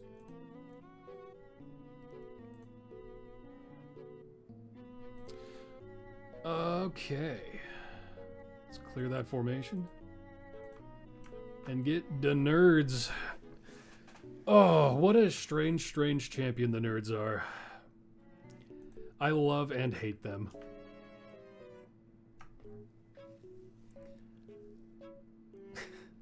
Okay. So the nerds. They have recently seen a resurgence, a little bit because of Will. A lot of people were using them actually as their DPS because of Will's folk hero. And that is a multiplicative buff with itself stacking up to 4 times based on the most represented race, class, or affiliation. And there are people doing yard work out there. If you hear that blasting, I apologize. The reason they can get up to 4 is they cover every class. Not every class, but every class between fighter, ranger, bard, cleric, rogue, and wizard. That's a lot to work with, and it's actually really good to pair with the absolute adversaries because naturally, the absolute adversaries are not the same classes. So you have Lae'zel as the fighter, you have Gale as the wizard, you have Karlach as the barbarian, etc., etc. But getting them the 4 out of 4 for Will puts out some good numbers. Are they something to hard focus? Not in my opinion. We'll get to why in a bit. But to explain their kit more, they cycle through the 6 colors of nerds, and there are 3 colors active at a time. You cycle them with their ultimate, and it will shuffle them around. You will maintain 1 color based on your specialization pick, and you will just pick one. You have the option for all of the colors, and you pick one. I've picked fighter in this case, so the fighter will always be at the front of the cart and always be available after every shuffle. The fighter is important because they will buff everyone behind them once they take a hit. And this is where I've always argued the point of, are they good for an Artemis formation? Yes, they are. They are a DPS because through all of these nerds, they cover every role. DPS, tanking, healing, and support. Well, not speed, but the fighter is a tank and buffs everything behind them. The bard will buff all of those adjacent to them. It is just a buffer. The rogue is technically their DPS, where they will deal 10 times damage because of a bomb they throw. Yellow is a healer. Purple is a wizard that throws out multiple projectiles. Excuse me. And red is a ranger that will debuff enemies. So, for Artemis, you want green, orange, and red. You want that because green gives you an adjacent buff to observe. Orange will give you the positional of the fighter, buffing everything behind them. And then red is just additional damage as a debuff on top of that.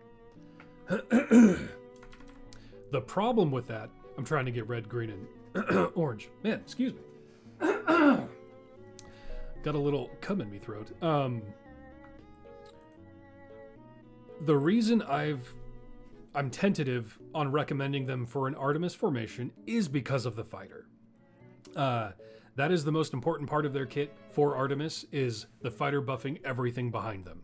That does offer a really good observable buff. And they will also observe, or Artemis will also observe Green's adjacency buff. But they have to take a hit. You will get to a stage in the game where you can't take a hit. You will get to a stage in the game where that buff will never come up because you're pushing in the 1900s, and if you take a hit, you're just dead. You will never get that fighter buff late in the game. Middle of the game, it is really good. If you're able to take some hits, get that buff up, get that burst of damage, that's really good. But as far as pushing, it does taper off in my opinion. Still good for Artemis. Can be okay as a DPS with Will. Other than that, you're not going to get too much out of them. I love the concept personally, being able to shuffle between different roles and mechanics. None of the mechanics really hit, though. Like, if there was a speed mechanic in there that was good to get, maybe. The heal is nothing crazy.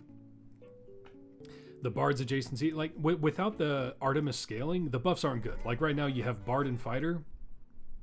Fighter is going to proc an E6 when he's hit. The Bard's going to proc an be E6 for adjacent. It's just not that great. With the Ranger, I think it's about... Yeah, let's get the Ranger out at least, so I'm not... Yeah, there's the Ranger, if nothing else. Another E6. So 3 E6s, which, I mean, okay. But nothing amazing.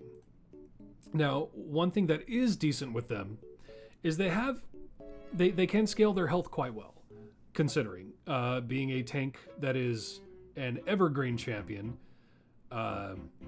They do scale their health decently on their own. However, they will also not share their health, which is good and bad. Generally speaking, you want... Bunnies, flowers, unicorn, love bunnies, kitten bunnies, gingerly rainbows, joyful. For reference, I have the auto filter on TTS, and that donation was just come, but it came through as that. Anyway, yeah, that made me lose my train of thought. Right, the health sharing. There are some variants where percentile health is actually a negative. Like, the higher your health is, the more damage you take, and then it becomes harder to heal that because you're taking more damage and the heals just can't keep up, right? But if you slot the nerds and everybody else's health is still low, like in the literal thousands and not getting into the exponents, you can heal that with almost any healer. But the nerds will still have their big health to take the hit if you need it. It doesn't happen that often, but it can be useful to have a tank with a higher health threshold that doesn't share their health. Very niche, though. As far as their availability, that's another huge knock against the nerds, is their availability. They are not available for any patron. None of them. And that's just such a hit. Like, well, okay, that's not true now. Right, Elminster, they are technically available for them. When did the nerds come out? How long ago was that? Now I need to look at that. Okay, so, however, while they are currently available for Elminster, they came out 972 days ago. And they will become unavailable for Elminster in 1,095 days. So they're on the cusp of not being available for Elminster. But as far as day one, like if you're looking to use them for the trials, they're actually not bad for Trials of Mount Tiamat. Available for every day one, and they do fill the holes in some formations. That's why I've got very minor legendaries on them, is every now and then, if I am minus one of my, which I'm very often minus one of my main champions for my Artemis team, the nerds will fill a slot. And that is somewhat useful for Artemis. Even if you don't focus the nerds, they're a good filler. And you can force proc the fighter to give art, because in Trials of Mount Tiamat, you want to be able to hit your hardest possible hit on day one. That affects your Trials of Mount Tiamat DPS for the entirety of that push. And going to a zone, it's usually like zone 40 or 45's boss will have a respawning armor or hit-based boss that will generally have like an AoE that will hit your whole group. And so you can go there, farm that boss, they won't die instantly because they're hit-based or armor, and they'll hit your team, proc the fighter, you'll still get that buff. But that's about like those few niche times will, as a DPS, support for Artemis, high health tank that doesn't offer shared health. Those are their, that's it. Previously, we had them pretty low. They're down in the E tier with Ezmerelda.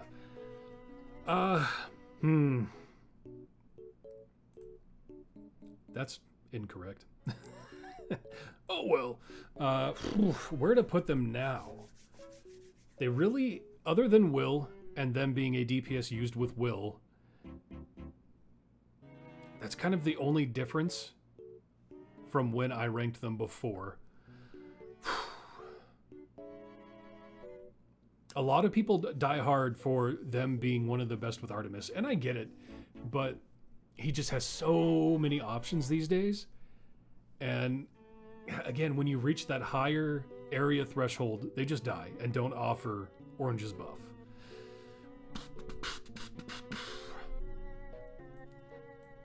And especially now, what do they cost? 100,000 gems for new players now?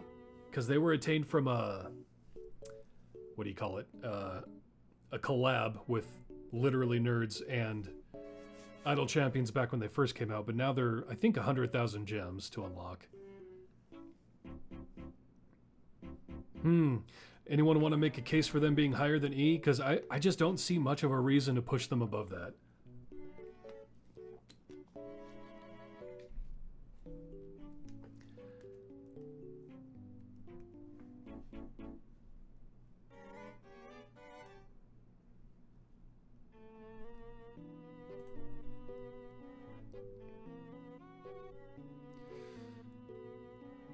I mean, yeah, you're not wrong, Ghost. I was going to call you Ghost Log. Can I just call you Ghost Log now? I mean, we're talking with orange, red, and green, if orange's buff is up. Oh, hold on. Let's see this. On the arty formation sheet, they're used in just about everything. I think they're higher than E, but I hear where you're coming from. Yeah, like I said, if you can proc orange, they're good for Artemis, absolutely. But personally, and again, this is my personal take, that's why I want to hear your guys' input. I've reached a threshold where I do push to Area 2000. And if there was ever a time, like I'm either killing them anyway, or dying when I take a hit. And I never get to proc orange on nerds, so all of that buffing is just pointless. Yeah, considering they pair well with two of the DPS. I mean, yeah, they do pair with... Warduke isn't a terrible pairing either, that's fair, because they do offer multiple positionals. But again, they just... if you want to Bud farm and like you're just relying on Bud, yes, Lazy Cat, you can go back, take a hit, push forward. It's clunky, sometimes hard to do depending on what you're running. But you'd have to fall back to either something that does AoE to guarantee you're a hit, or you have to have an armored boss that makes it to you so you take the hit. Because if you fall back, you're just going to kill stuff. And if you're pushing higher, they're just going to die. But with Deekin, Ez, and Cathris, I mean, probably not. I don't know. I've never tried using them in my pushing formation, but well, good, because I'm talking my arty pushing formation for that. But I mean, I could see them going higher than E for sure. And again, like, ranking the champion based on what they are, it's hard to say, well, they're really good because you compare them with Artemis, but still, that then becomes their only purpose. I'm trying to rank them based on the entirety of their usefulness. And that's fair, Gulstog, is, yeah, they do have, the nerds has the potential to be in formations that push. Whereas, I see what you're saying now, in that Ez and Cathris, they're not going to be in a formation that actually pushes to those areas. I see where you're coming from.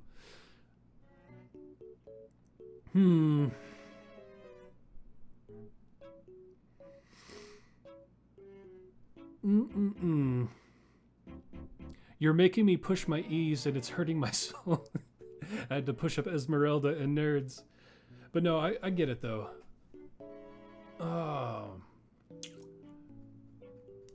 I still think... but Deekin has a unique mechanic of speed, which is very useful. But again, he does get outclassed by Whittle's speed.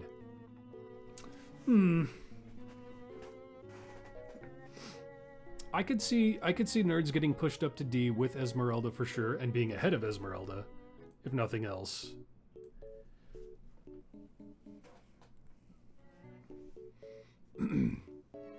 Yeah, that's fair. I was kind of saying earlier that E's likely going to be reserved for like a Xander, right? Like an E10, that's all they do. Nerds definitely has more than just that. So there is that.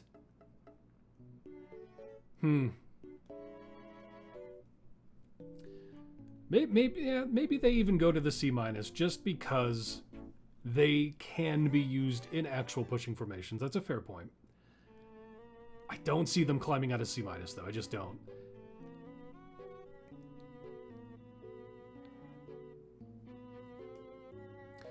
What do you guys think between C- and D?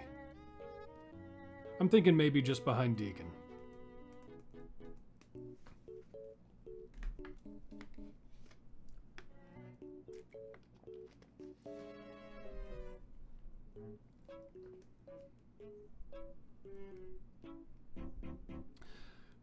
Fair. Word. All right. You've convinced me. It is. Just the concept of re-going over the tier list and with the preset notion of, oh, people are going to come down and my E's have risen. Whatever. That's how it goes.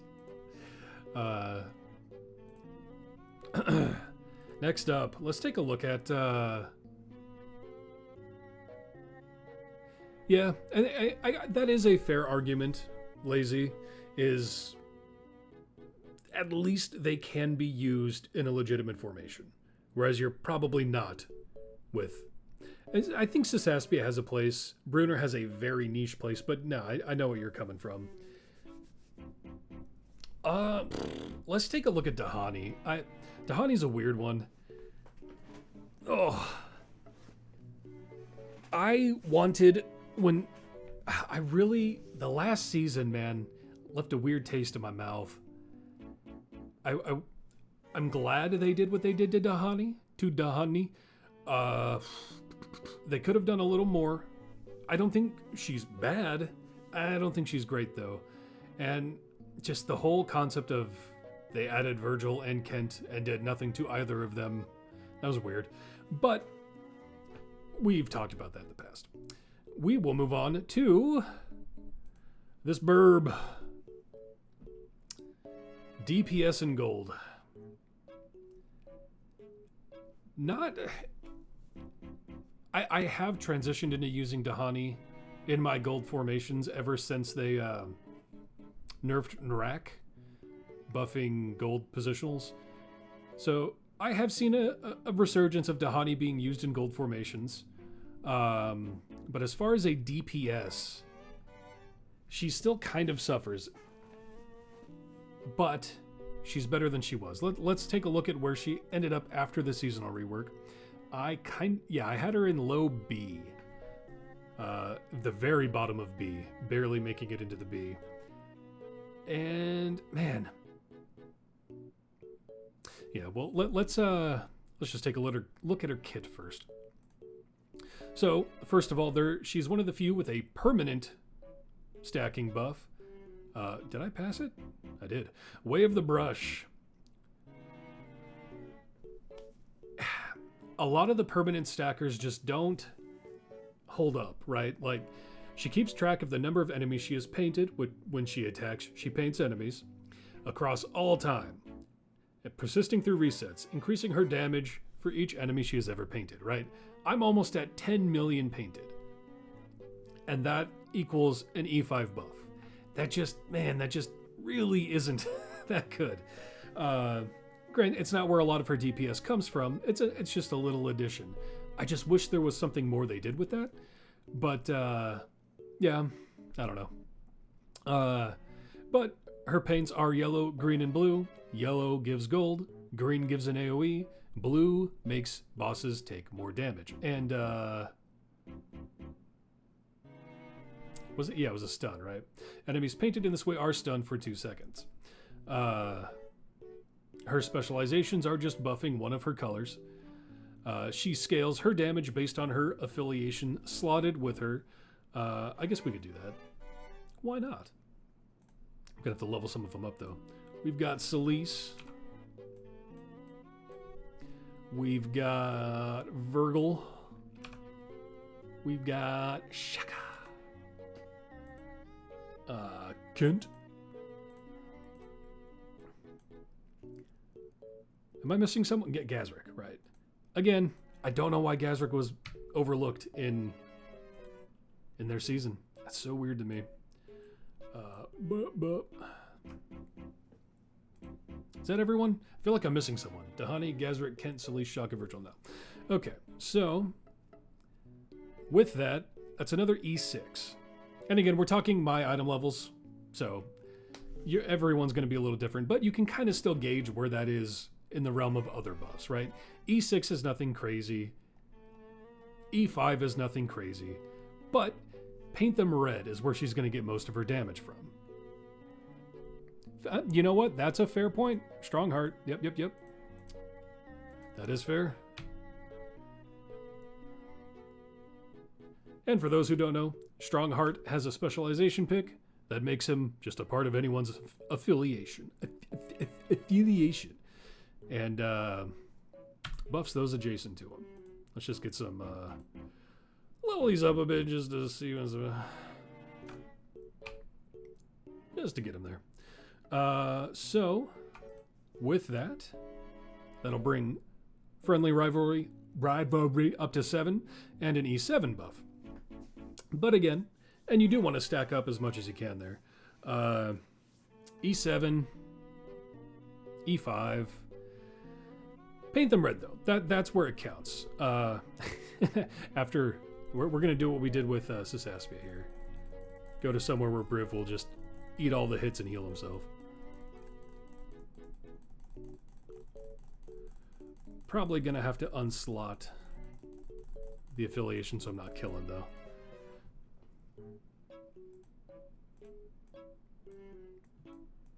Nope. You know what? Clear. Oh, click damage. LOL, click damage. So, paint them red. Increases the damage when she paints an enemy. It is between normal mobs and boss mobs, 2 separate instances of that buff. And they stack multiplicatively, so the longer you're in a zone, particularly a boss zone. Oh, she started killing them. No. Let's go higher.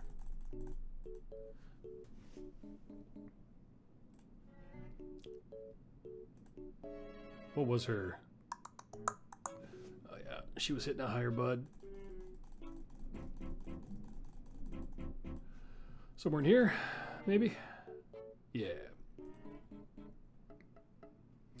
So, she can stack up, paint them red based on painting normal enemies and painting boss enemies. 2 separate instances of that buff. This does require you to linger in a zone, so you either need knockbacks or be able to survive within that boss zone to scale it up as good as you can. But once you do, we're talking okay buffing numbers here. She's getting up to the E13 and potentially another, or no, yeah, 6 is the cap on a boss. Yeah. So an E13 and an E12 on top of that E5 and E7. At the end of the day, all of that together makes her a serviceable DPS.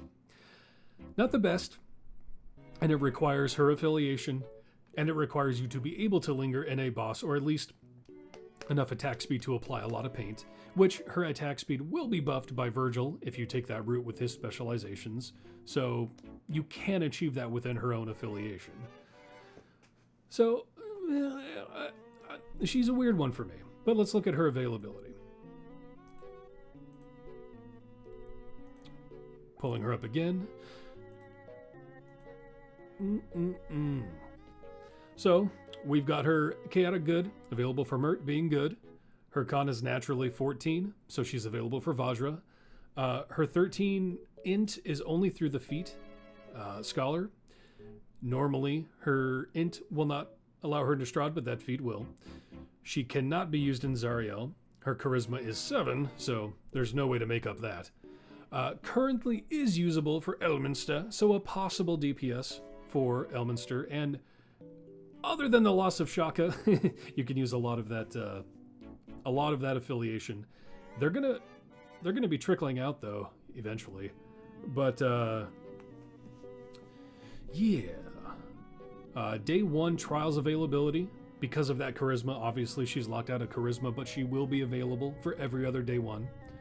So, okay availability. Not the greatest, but not bad. Man, but as far as where... Let's see. So we had her... Let's look again.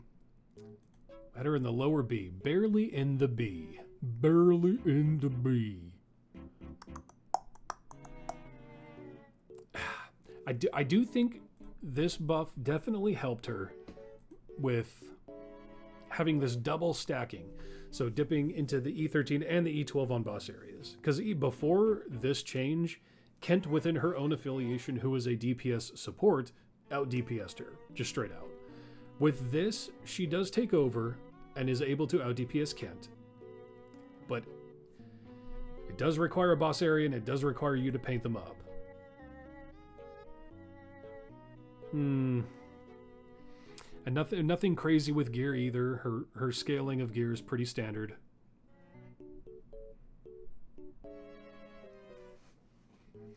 Yeah, I think Dahani is one of those who properly gets written off a lot. She's, again, better than she was. I'm glad they did buff her up for the season. But man, when they first released her, she just wasn't it, you know? And I think just because of that, everyone's like, Dahani, nah. You know, and just moved on from that. But, yeah. Still, we're talking about competing with some heavy hitters, right? She's a DPS. You can use her in a gold farm, so she does have that mechanic, which does help. And I think that's what might keep her in the B-, is having that gold mechanic. But as a DPS, she just is outshined by a lot of other DPS. But isn't bad. That's the thing. Isn't bad. I doubt many people focus her, but it's not like I'd completely write that off. Wouldn't recommend it, but... So, let's take a look at the new tier list. Dahani. Yeah, that's the thing. There's a lot of bad DPS below Dahani, and that doesn't naturally make her good then, but she's not bad. Not bad. And she does have the gold to fall back on. And I think that's important too. We haven't run into like gold find yet since they took away Bruenor's gold find mechanic with his season. Well, he was a pseudo part of this season. Gold find can be very important when you find someone who is good for gold find. See, I disagree with you, Jack. She used to not be the best DPS in Rivals. She does do better than Kent now with her Paint Them Red double stack. She used to be worse than Kent, though. Absolutely. But that being said, you can just use Kent. Just ignore Dahani and use a better buffer, and Kent will probably still outperform then. Because that's what you always have to consider when using a DPS. Yeah, B minus, I think, simply because of the gold find mechanic, above Sisaspia. Because, again, with the loss of Narak, I have fallen back on using Dahani's paint. With the loss of Bruenor's gold find, she kind of is the only gold find in that seat.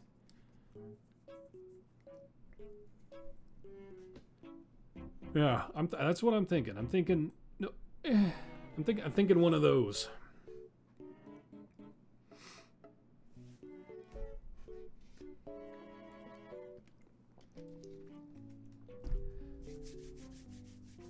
It is too bad they nerfed Bruenor's big fat dwarven Kiak.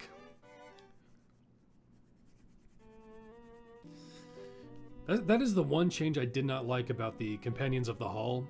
The Mithril stacks I think is a good idea, but the fact all of that gold find was reduced to one of the champions, I liked that all of them could contribute or could be used just as gold find to throw in there. But oh well. Dahani in B-. Didn't really change. Well, a little bit. I mean, she's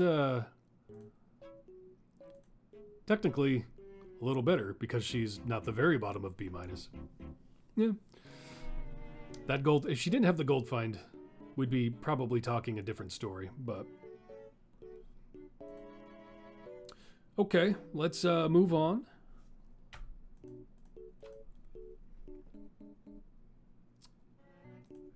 So who to cover now? We could hit up Voronika. Veronika's a weird one.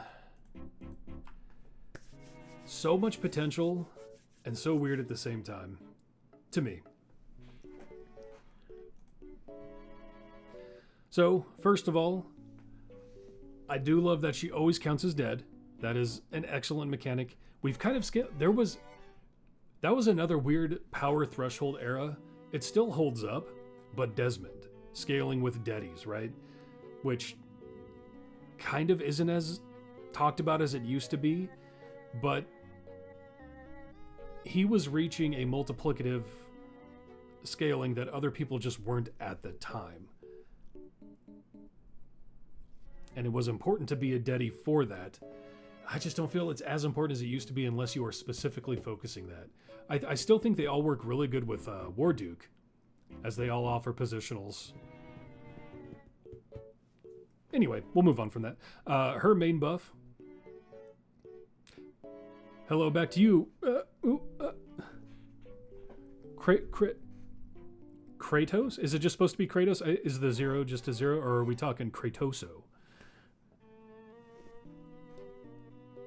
How you doing?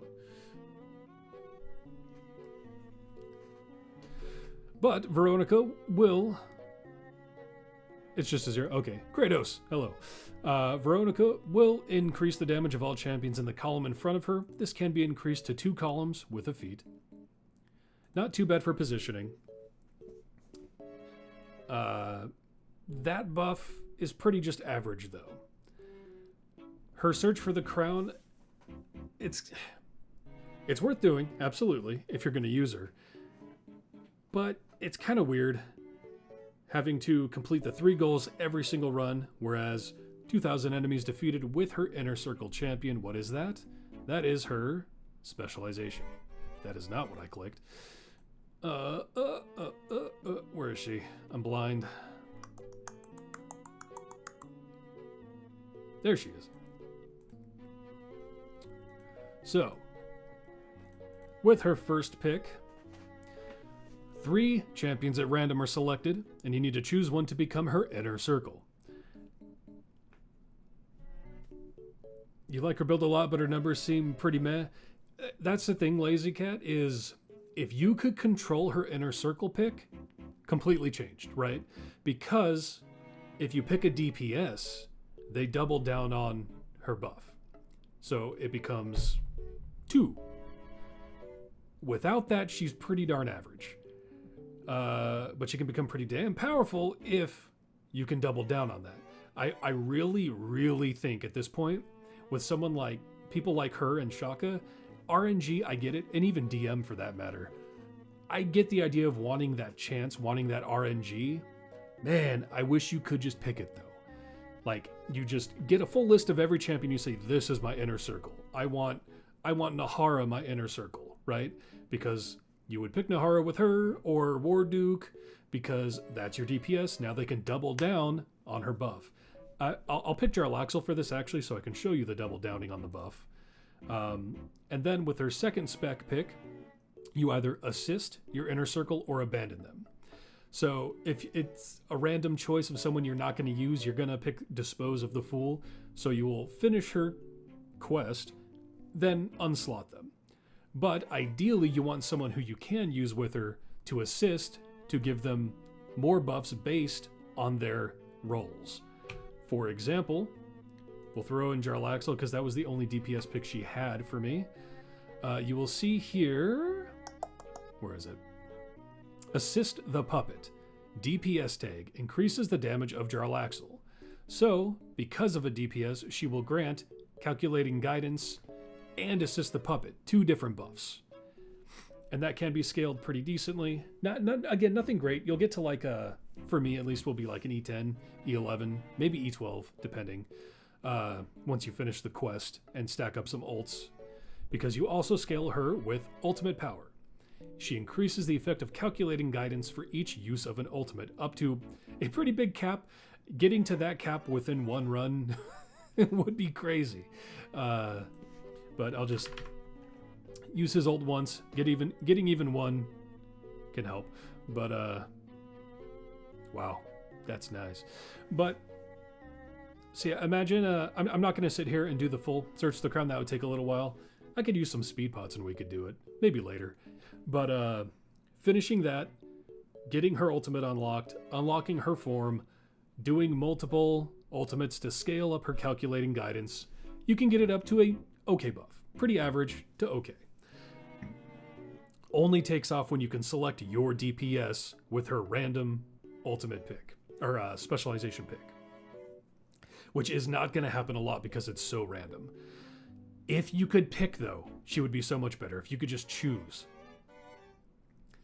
So, we've got average buff, can double dip. Not a guarantee and not even gonna happen that often. But counts as a Dedi.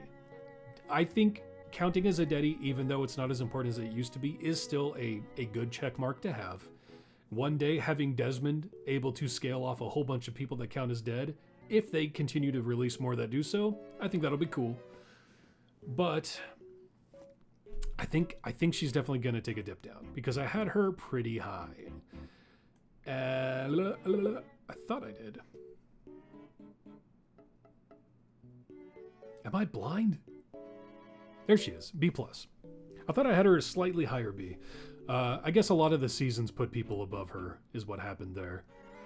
So B+, it's not a terrible place for her, but I think she is going to take a bit of a hit. We'll look at her availability first, though. Definitely think she's going to be one to take a hit.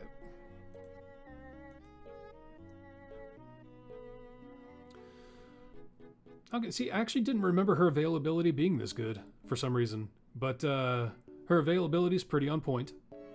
We've got, she's evil, so available for Mert. Her con is 18, so available for Vajra at 14. Her int is 12, but she does have a feat, I believe. Yeah, int feat, so you can make her viable for Strahd. Zariel is 10 strength, 13 charisma. She's got the 10 and the 17 charisma available for that.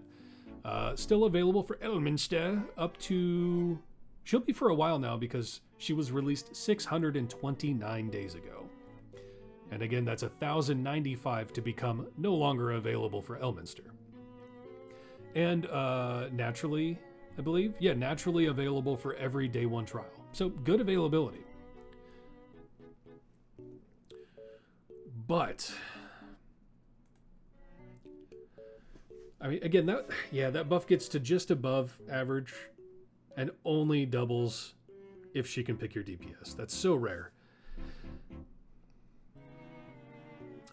even if you couldn't just pick a champion, I wish it would at least just choose who's slotted in your formation, right? Like, you slot who you wanted to choose between, and then you pick. That would be interesting too. Again, I get having randomness to it, but it just doesn't... It lacks longevity for her being useful. So, previously in the B+, I think she is going to fall to the B-. I don't think she quite falls to the C, because she does have the Deady. She counts as dead, which can be useful for a few reasons, mostly Desmond. She can get double up on that buff, but naturally, she even underperforms Sisaspia. So, I think at the end of B- is where she's probably going to end up.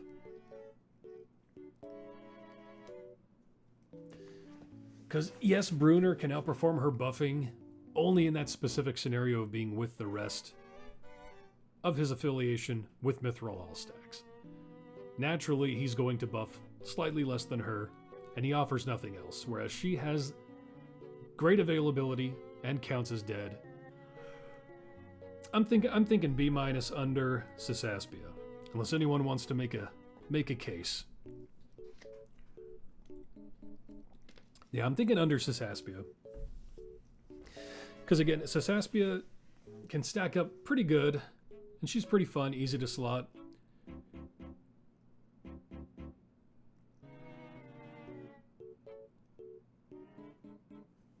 That's what I'm thinking.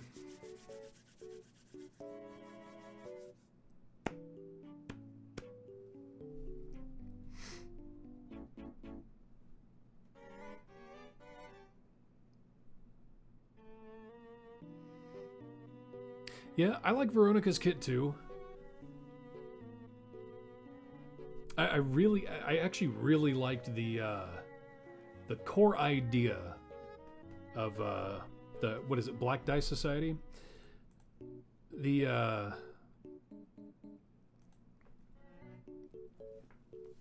Brother Uriah kind of sucks, unfortunately, and there has just, for me, always been a problem with Nahara as their DPS.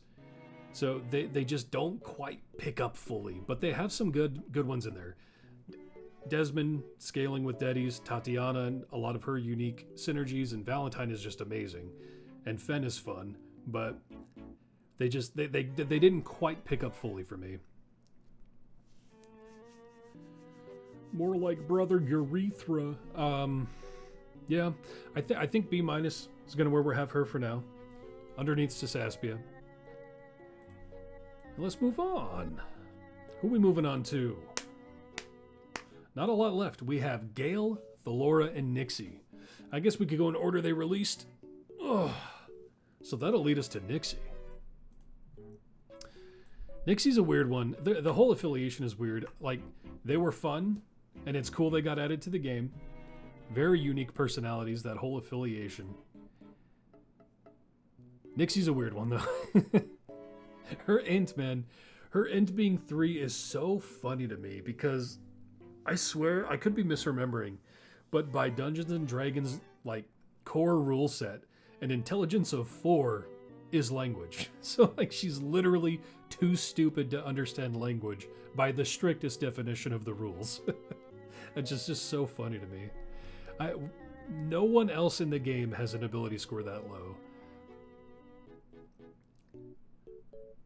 But let's take a look at her kit as a whole. So, yeah, and again, that's one of the biggest problems with the awful ones and BBEG is who they can buff, especially when all used together, is so small. Like, having to be Charisma 17 plus is already pretty restrictive. She at least does buff herself, and there are other multiple DPS she can buff with that. Notably Farida, who scales with other tieflings. She herself is a DPS though. But one of my problems with DPS who buff, Nixie, one of the best girls, I mean, yeah, she definitely is. And she does have that I mean, really, her personality just boils down to being a pyromaniac, I guess. But, yeah, I feel you. Where was I? Oh, yeah, DP, right. So as a DPS, though, she doesn't offer much to herself. Nixie is your spirit animal. just light everything on fire and not give a second thought to anything else. I feel that. But I always, I don't have a problem. That's kind of the wrong way to phrase it, but there's always something that holds me back from recommending a DPS to be your DPS if they don't offer anything to just themselves, right? She buffs everyone with a Charisma 17 plus. She increases the damage bonus of, well, wait, was Surge, now am I misremembering? Nixie lights the area with attack, so yeah, it's bud damage, potted plant buffing charisma, gold coins, shockwave stun, skin turn blue, random monster summon, Nixie. Oh no, okay, she does. I'm wrong. I forgot about enlarge. Her damage also increases, but it's a very small increase. But the core of her kit is Blazing Charisma, which is her main buff, which does scale with her specializations. Let's take a look at that real quick. At least Nixie's easy to find because pink.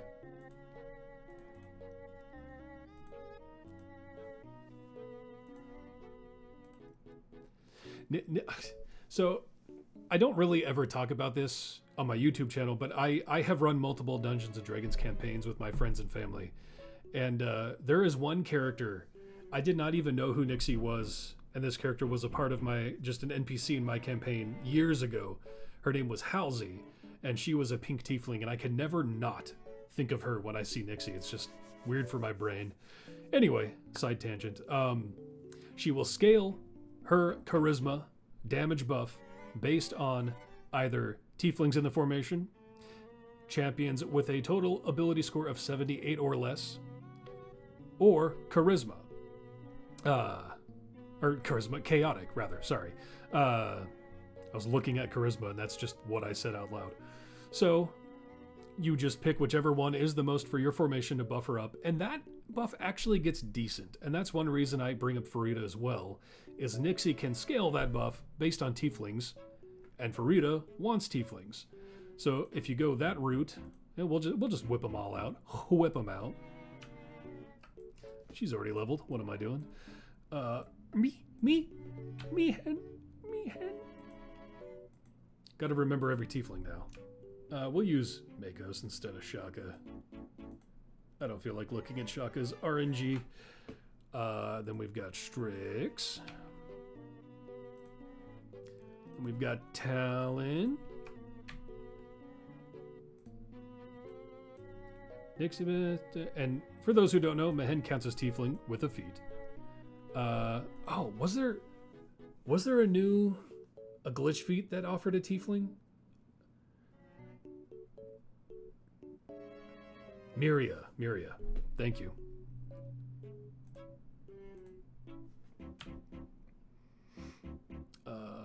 I don't care for now. Do I have that equipped? I do. So, and then Karlak.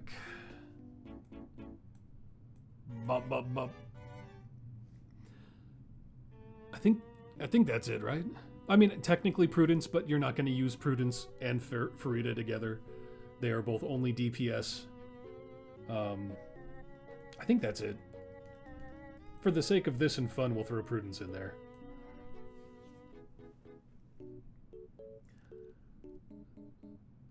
So that's important for Farida, who we're not really talking about just because she scales for every tiefling.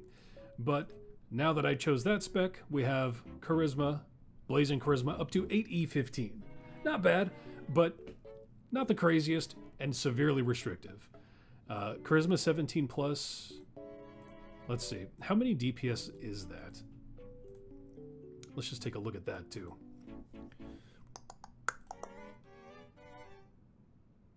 Stats. Charisma.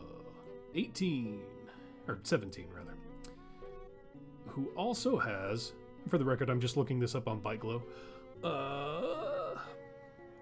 I used to use, I forget what the other one was called, but they're just not updating that website as much anymore. Where's roll? I'm so blind today. There we go. DPS. So, we are looking. Let's pull up my display. Boop. These are who we're looking at. These are the DPS she can buff with her charisma buff. Herself, Prudence, Verita, Lucius, Delina, Makos, Birdsong, Strix Warden, Ariza, Dark Urge, and Arkin. Yeah, and Arkin's a weird one because you want positionals, so you're probably not going to use her with Arkin anyway. Delina, you're probably not going to focus as a DPS. Birdsong falls under that same category of it's hard for me to recommend Birdsong as a focused DPS because her entire kit can be used to buff someone else. And again, Mako's core champion, he's probably not going to be your main DPS. So really, it boils down to like Prudence, Lucius, Verita, maybe the Dark Urge, but you want Ceramorphosis, so probably not him either. Ariza really doesn't hold up anymore that much. Warden is fun, but Strix, I mean, really, the DPS she can buff just isn't that good. Yeah, it's just not.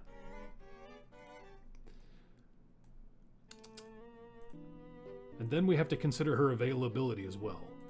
So, with that in mind,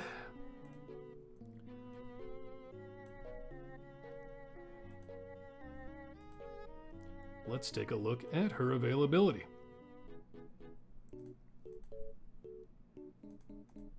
I'm going to have to find another song for the next stream. This is going to be stuck in my head all day. I just can't handle silence, man. Just dead silence kills me. It's probably my tism.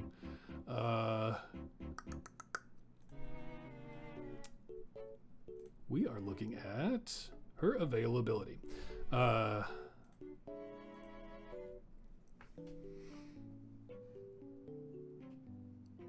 That's true too, Jack.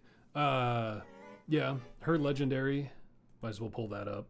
I don't often consider my legendaries for where I rank someone, because at the end of the day, they really come out really close. A lot of people argue, like Torgar's Minotaur, there we go, wow. Torgar's Minotaur gives the best. Yeah, it does, but so minorly comparatively to everything else in the game. And she does, like you said, have, where is it? Yeah, for each tiefling in the formation. And that 95% scales harder than, say, 40% for each con or 30% for each magic. 95 for each tiefling is better. But that still requires you then to be in a formation full of tieflings, which if you're running a Verita, Prudence, Nixie, you might have a couple anyway. But is that like a whole tier's worth? Not in my opinion.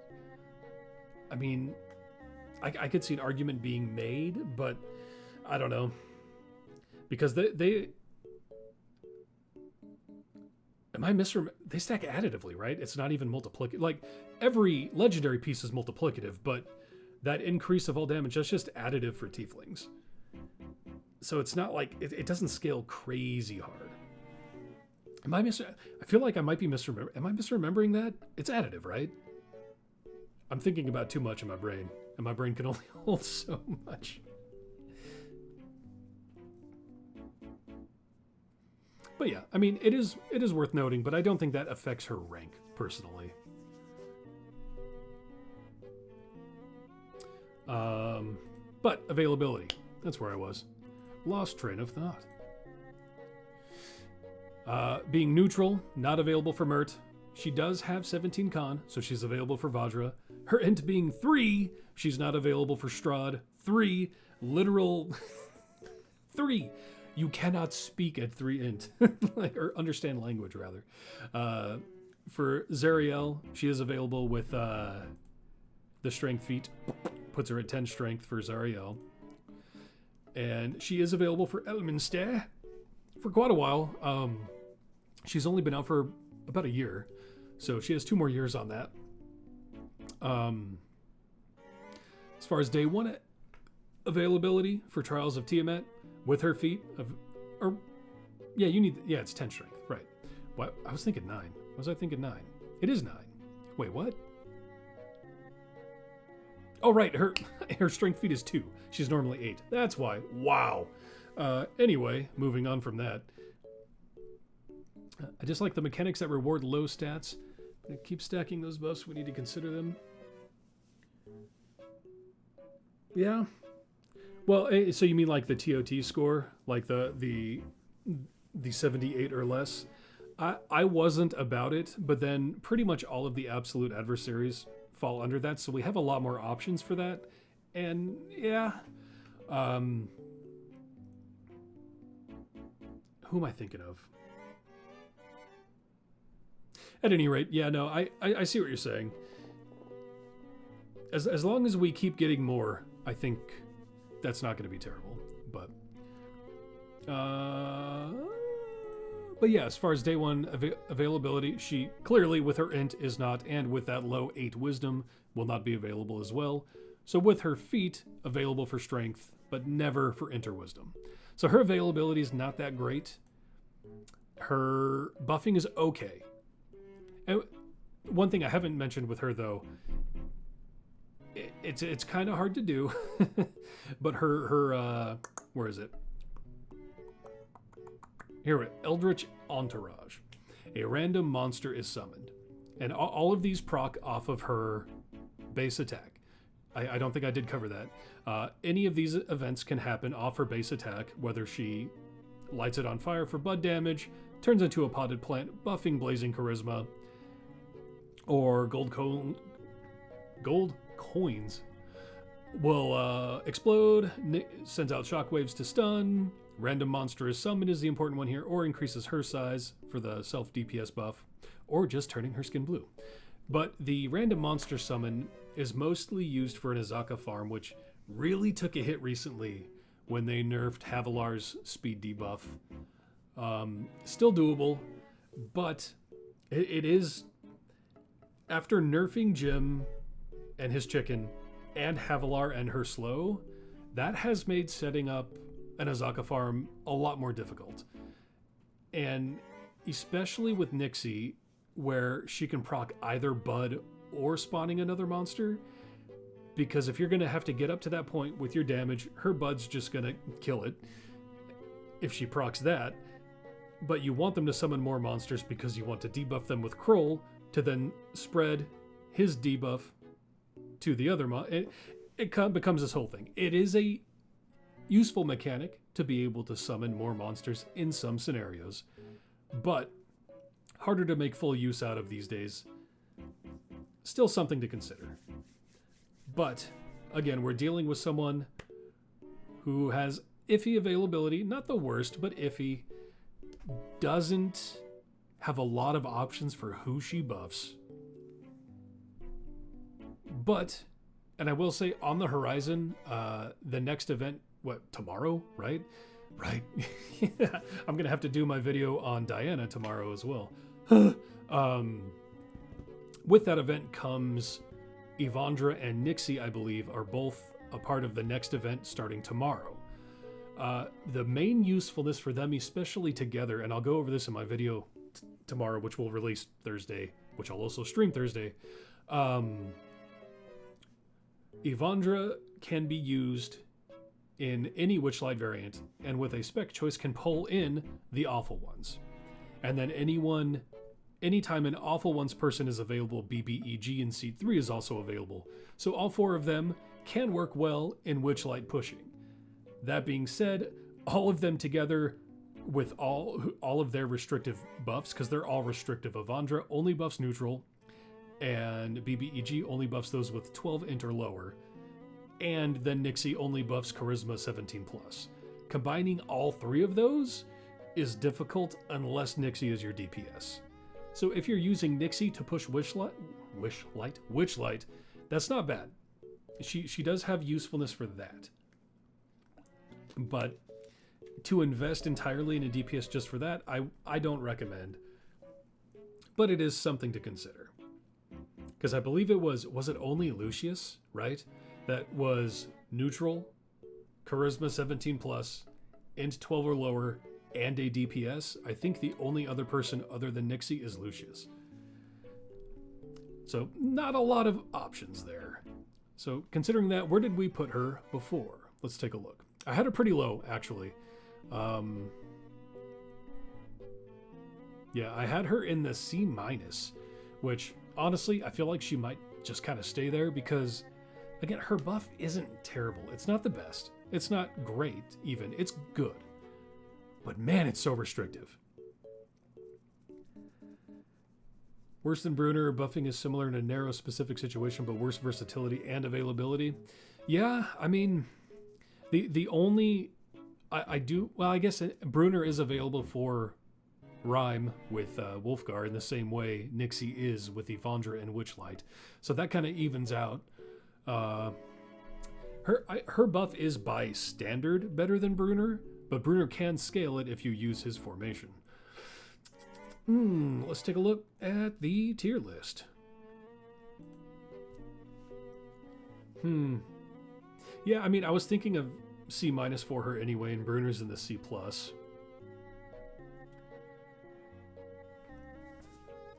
Comparatively with Nerds and Deekin.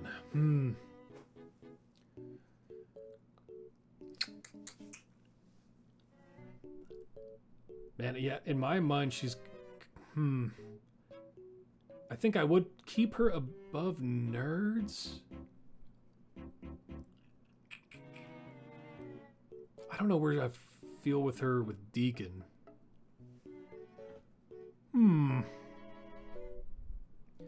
Yeah, man, she could even almost dip into D. I don't know if she quite deserves D, but she's right on that line of low C and D.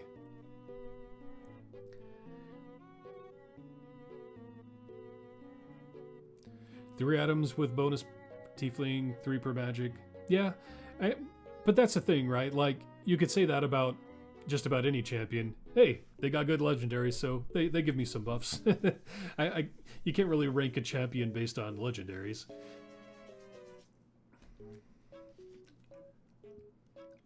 That's always a problem I run into in my YouTube comments too, is I'll kind of forget that. I never cling to this aspect of, oh, well, my legendaries are leveled, therefore I'm putting out a better buff. Like, that is harder for me to remember. And again, I don't know if I can consider legendaries for ranking a champion, because they're all so close once you level them up. They're all right in the same range. Some are a little better than others, but enough to a full rank? I just don't think so. You don't think she dips D? Deekin and Nerds, not Nixie. Yeah, that's the funny thing. Because both those comments kind of counter each other.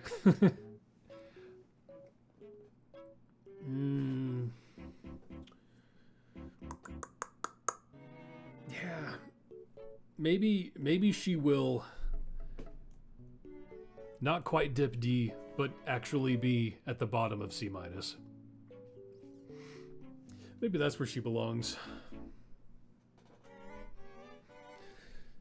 It's not because I like the awful ones and I want them to be good, but they are true to their name in a lot of ways.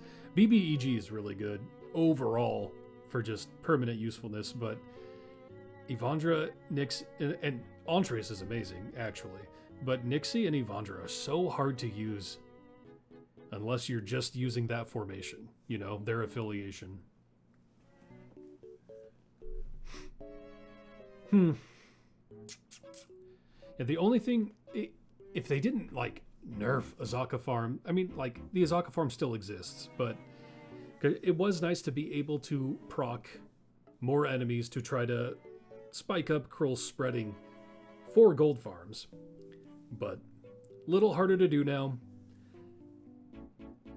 Yeah, I think I'm going to keep her in C- for now. I think that's where she's going to make her home.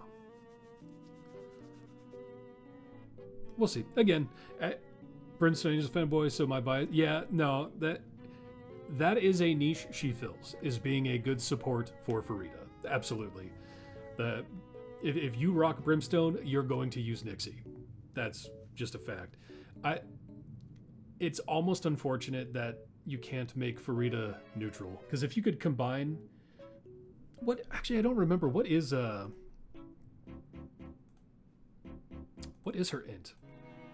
Yeah, her int's 14. So yeah, she can't be used with BBEG or Evandra, so basically just Nixie. And you don't want to use Antreus because you want Karlak or Kent for more tieflings. So yeah, but no, I think we're going to keep her in the C- for now.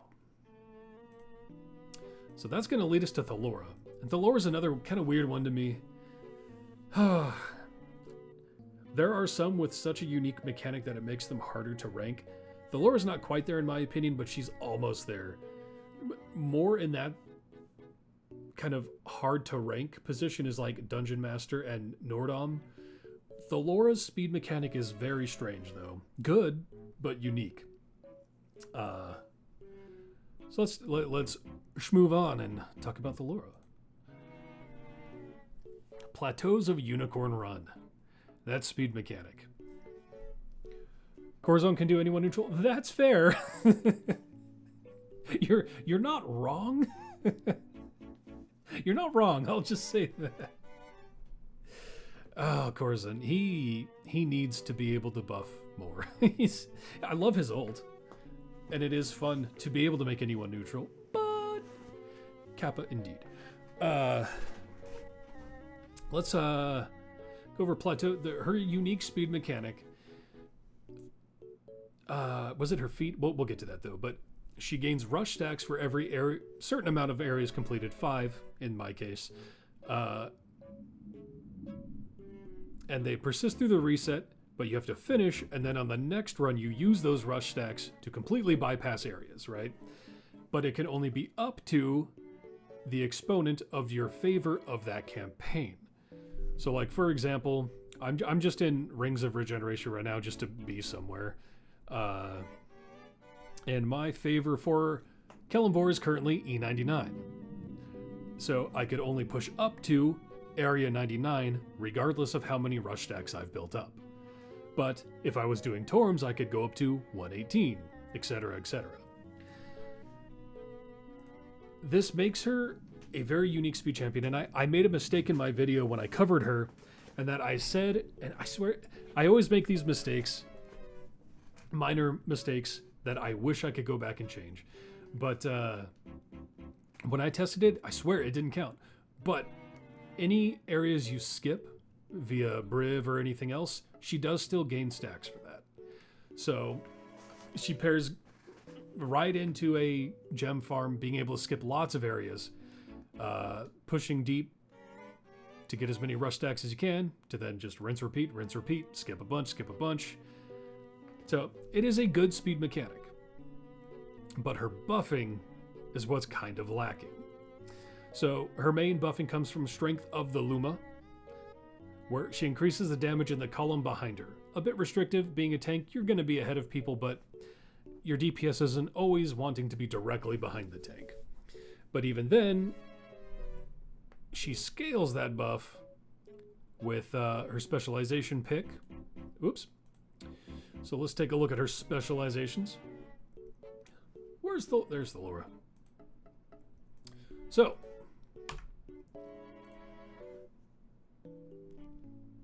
I haven't said. She's in my auto slot formation. I just auto picked my. Well, there goes a potion. It auto picked it for me. Very good. All right. So, increases the damage of champions with. All right. Yeah, we'll get into that though. Strength of 12 or less. Speed champions, or female and non-binary.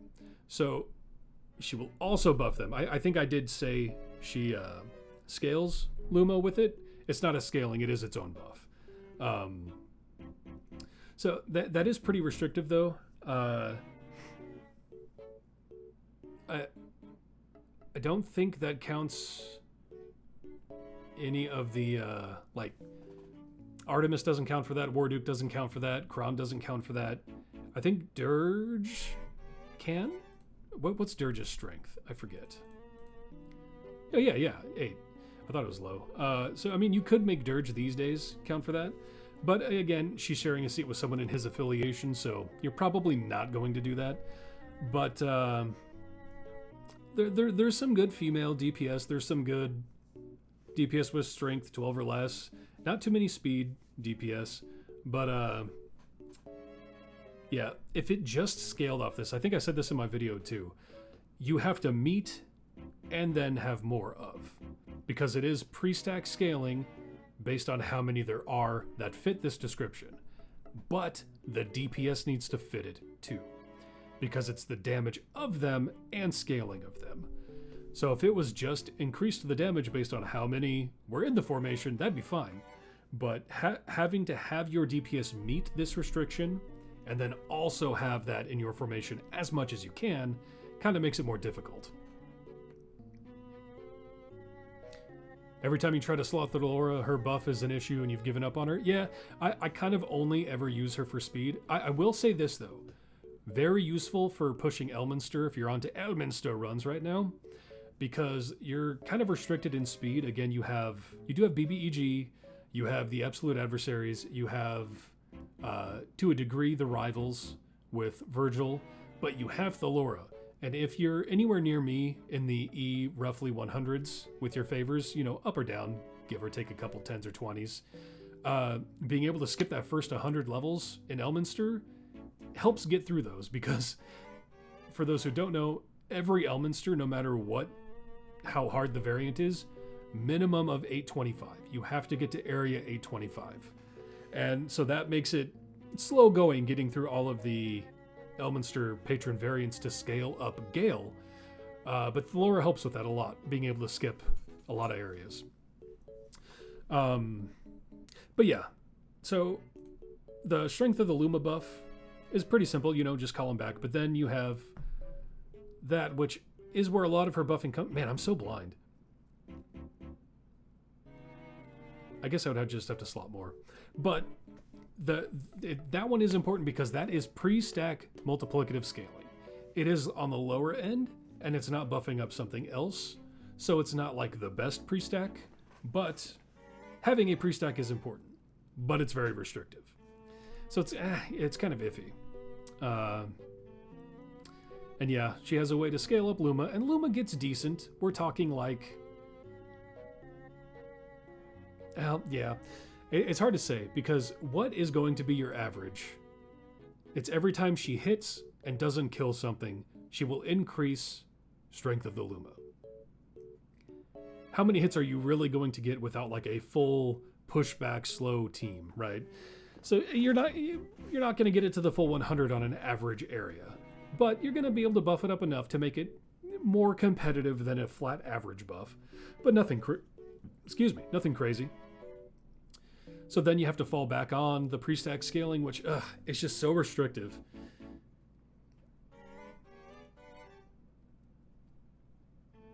The speed is very important, though. Again, especially now with Elminster, it really helps having her around. I struggled with Thellora even when I did it on the YouTube video. I put her in the high B, mostly because of her speed, and her buffing can be good. It's just, she's very difficult too. You use her up to area 500, then swap her. Yeah, that's kind of get her past her threshold, farm up more rush stacks, and then kick her out. That's the way to go with her most of the time. But as far as, like, I mean, and that is a persistently useful mechanic. I guess we should look at her availability as well. Because availability is important. It is. No matter what people tell you. I will die on that hill. Availability is very important. Being neutral, not available for Mert. Her con is naturally 14, but she does have not naturally 14, naturally 13, but does have a feat to make it 14. So she can be available for Vajra. Her int is not good for Strahd, being 11 with no way to scale it, so not available for that. is naturally available for Zariel with very high strength and charisma, and will be available with Elminster for quite a while. She's, what, like half a year? Like 6 months? Something in that range. So she still has like 2 to 2.5 years. I forget exactly when she came out. As far as day ones go, it's only going to be the wisdom that's going to hold her back.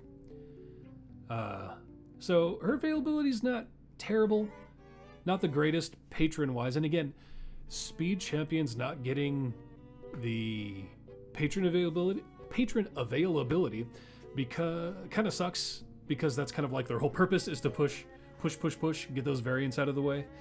So it's kind of sucks that she's not available for 2 patrons, but still not bad. But not the best. So where is she gonna go? Let's see, let's remind again. We had her, yeah, in the high B. If she was less restrictive, I definitely think she'd be in the A tier as far as her buffing goes. But that restriction really feels like a C+, 1 tier above Deekin. I think her speed is a lot better than Deekin's speed though. Because Deekin, he just gets outshined by Whittle. But Thellora she's the only one who does it like that. And it's just, she's there, boom. You skipped 100 levels, depending on your favor. Yeah, let's take a look at the list here.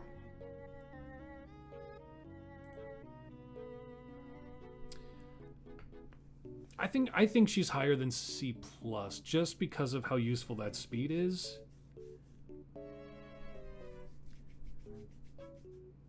Because we would say she's competing with Bruenor at that state.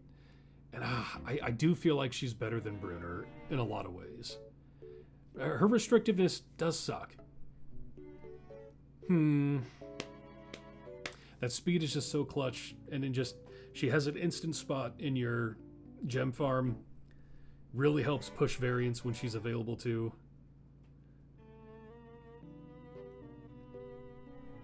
And her buffing, even if you don't qualify for the pre-stack, which obviously if you use her, you want your DPS to qualify, she does still offer a buff that's not bad, not great, but not bad. I think she's at least in the B-. But as far as where in the B-, I don't know. Maybe just above Voronika.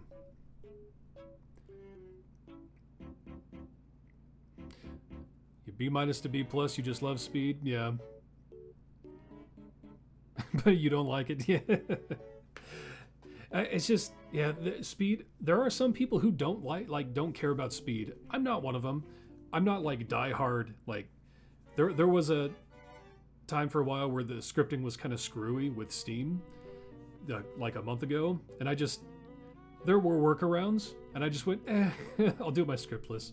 And I waited until it kind of worked itself out, because I care about gem farming, but like to a degree, right? I'm not a diehard, I have to constantly be gem farming 24/7. But her speed mechanic is just, unique speed is good, right? Like, she's not just another enemy spawn speed or something. But yeah, I think,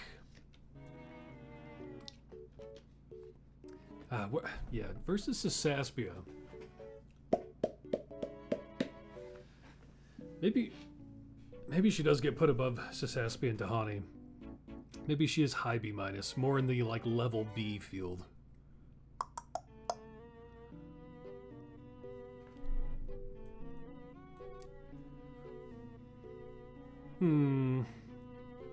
Yes.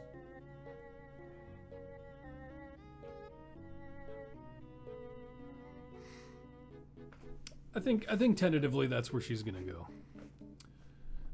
Upper B-, more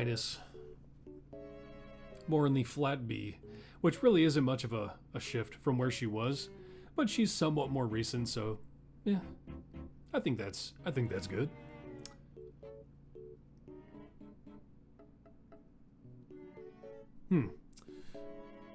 Well, we're kind of been pushing right along.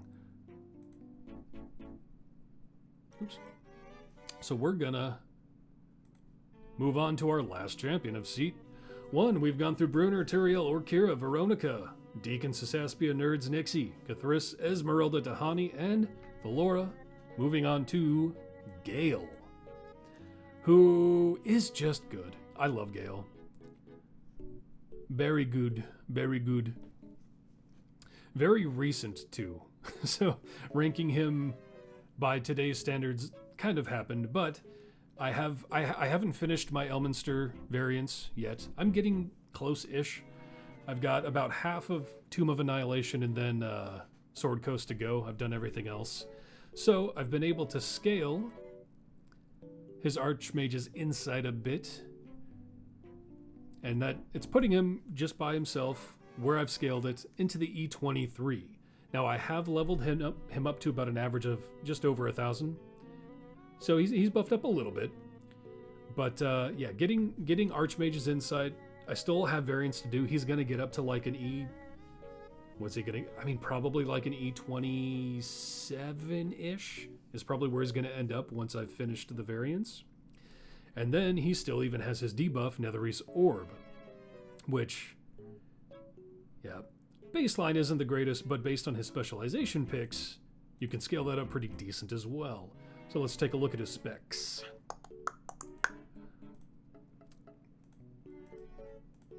It is funny going over him after so recently doing a video on him. But like Turiel, I mentioned this earlier, his illusion makes him a pseudo off-tank, which is not only a mechanic I like, meaning he redirects attacks to tanks in his column. In this scenario, his affiliation, which you want to use the most of them as possible if you're using them, they're very lackluster on tanks. So giving him the off-tank option, very good. But not only that, Gale is very good, finished 370. Yeah, very good buff potential. Absolutely agree. But not only that, that makes him... He naturally buffs 2 columns in front of him. With Illusion, he will buff his column and the column behind him. But you can also choose to increase it naturally by 1, meaning 3 columns in front of him. Just by this specialization pick alone, you can cover basically the whole field. Wherever you need to slot him, he can adjust and be slotted wherever. 3 columns behind, 1 column in front, just use him anywhere. But if you don't even need to do those, you can make his AoE, or his base attack in AoE, meaning he debuffs in an AoE. Or he can just give you survivability, and making attacks against all champions miss half of the time.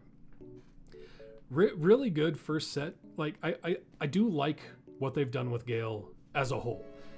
He has 2 specialization picks, and the first one is just hard mechanics. Which mechanic do you want? It's not about scaling, and you don't have to compete scaling versus a mechanic. It's just, do you want to debuff more people? Which position do you want him in, or do you want some survivability? We'll just go with Illusion for now. So then it comes to his damage scaling. His debuff. Which way are you going to scale it? Ceramorphosis, meaning are you using a absolute adversary formation with him? If so, you're probably going to want to take that, because that means you're going to have roughly 10, and you're probably using the Dark Urge as your DPS, and he scales off Ceramorphosis. So you'll usually pick that. However, Finite Fellowship, if you're in like Elminster runs where there's a ton of people locked out, that will scale Netherese Orb. I've seen like E60 on extremely rough restrictive variants in Elminster. Like, that will scale it hard if you're in a restrictive variant. And then you have just the standard you would do if you're not doing a hard variant or you're not doing an absolute adversaries. You would pick Mystical Mentor, which increases it for all of the 13 int or higher. Now these are all important because they scale multiplicatively, and I'll just whip out an absolute adversary. So, oh yeah, all the let's take away all the to scale up will. I have all the familiars out.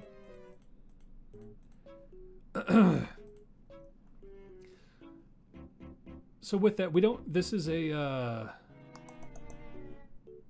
I don't even have him out. Oh, wow, this is an old save. I haven't even reintroduced him. That's funny. We'll just replace it with So yeah, with that formation, we're not a full 10 Ceramorphosis. I'm using Valentine and Egbert. So we're at 8 Ceramorphosis. So at 8 Ceramorphosis, Netherese Orb becomes an E15 debuff. So an E23, and I'm at, what was I, 247 variants complete. So that's just going to scale even harder. And an E15 debuff, being able to be positioned almost anywhere, and being an off-tank. Very, very good. Very, very good. As far as his availability, though, let's take a look at that.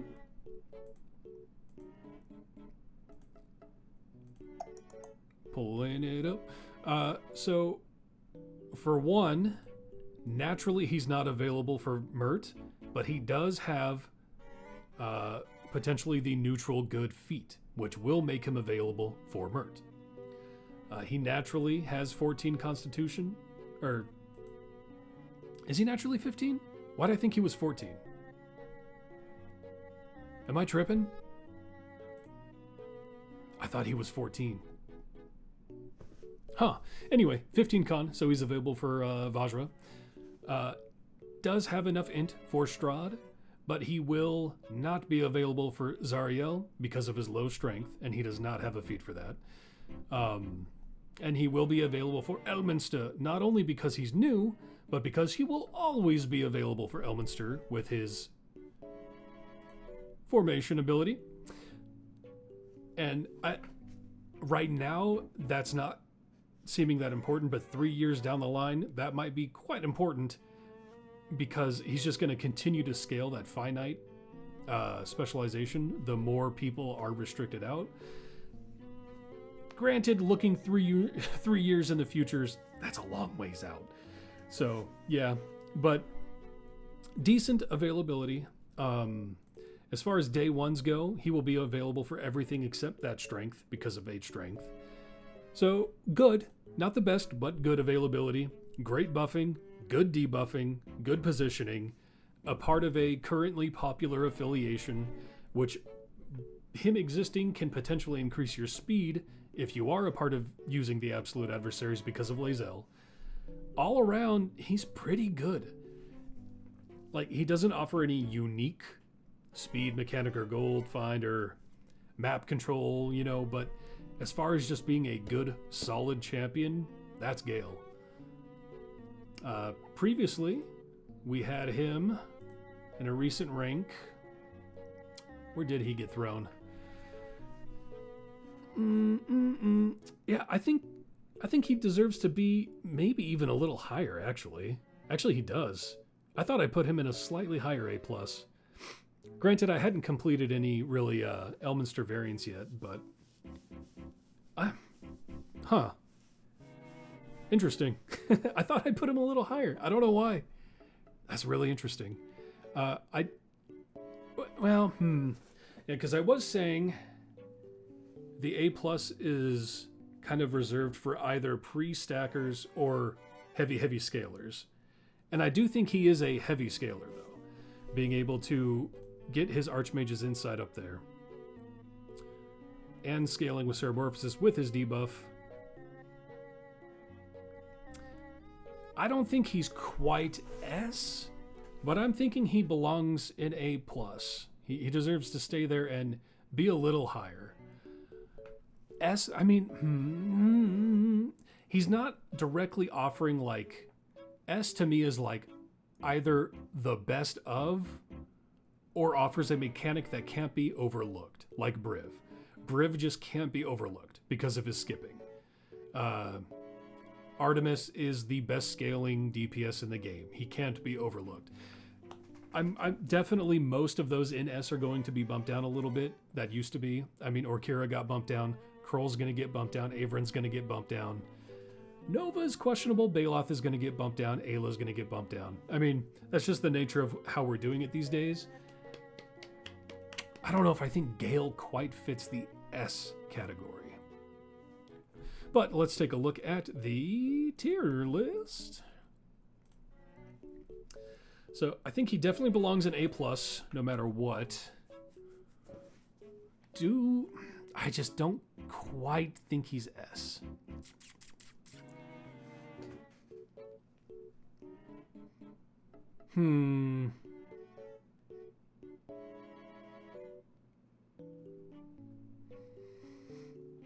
Thinking about it.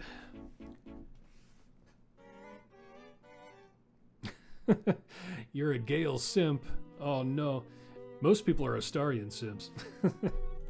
I was surprised to see that, I forget, I think it was just Baldur's Gate's Twitter or something. They released everyone's like top pick and everything.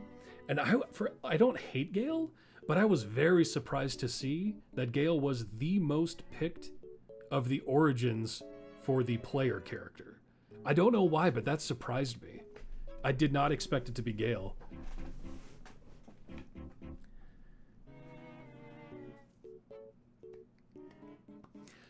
You feel Netherese Orb scaling with restrictions when you are having the most difficulty is hard to ignore. If not S, got to be high A+.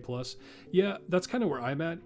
If I was ranking who's best to be used in Elminster, he's top S, right? But as far as what he offers the whole game, I don't think he maintains that S standard, but he's amazing. Absolutely amazing, and I think worthy of high A+. I'm actually, looking back, I'm a little surprised I didn't have him above, like, a few of the others. It's kind of strange. But, you know, that's what the whole purpose of this, right? Is to relook over everything and reassess everything. Had to move my chair. I'm thinking high A+. We'll see as things go again. Things are tentative at the moment, and we're going to go seat by seat, day by day. And once we put, you know, someone else in A+, we'll then say, well, is he better or worse than Gale? And we'll go through everything as it comes. But, yeah, this is looking like where I'm thinking, let's take a look at it now that we've slotted every seat one. I do think Gale, because, yeah, Orkira had to come out of S. And Gale, like, just even looking at the numbers, Gale is just straight better than Orkira. Her debuffing can get slightly better than his, unless you're in an Elminster run. But his standard, without having to stack it up with all the champions you need to make her that good, he almost competes and gives an even better buff on top of that. He's just much better than Orkira. And while he doesn't have pre-stack scaling, he does just have good scaling. And competitive with a lot of pre-stackers. Turiel being B+, yeah, I think that fits.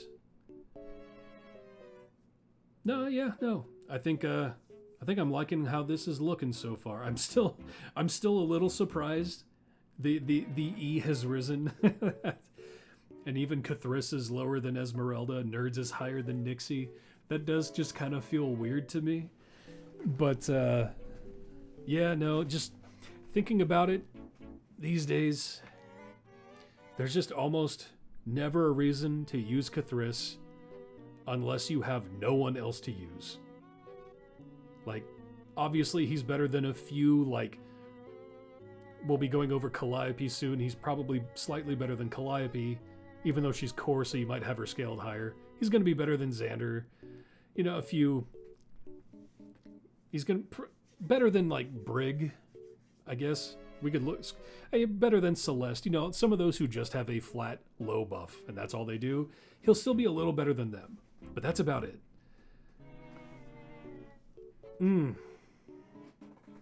Yeah, no. Well, that's seed one. We'll hang around. If you guys have any questions about the game, about my opinion on something, go ahead and shoot them off. We're going to be in the little cooldown period here. We could talk about Diana, because I got to do that whole bit. What do you guys think about Diana? Has anyone here looked at Diana?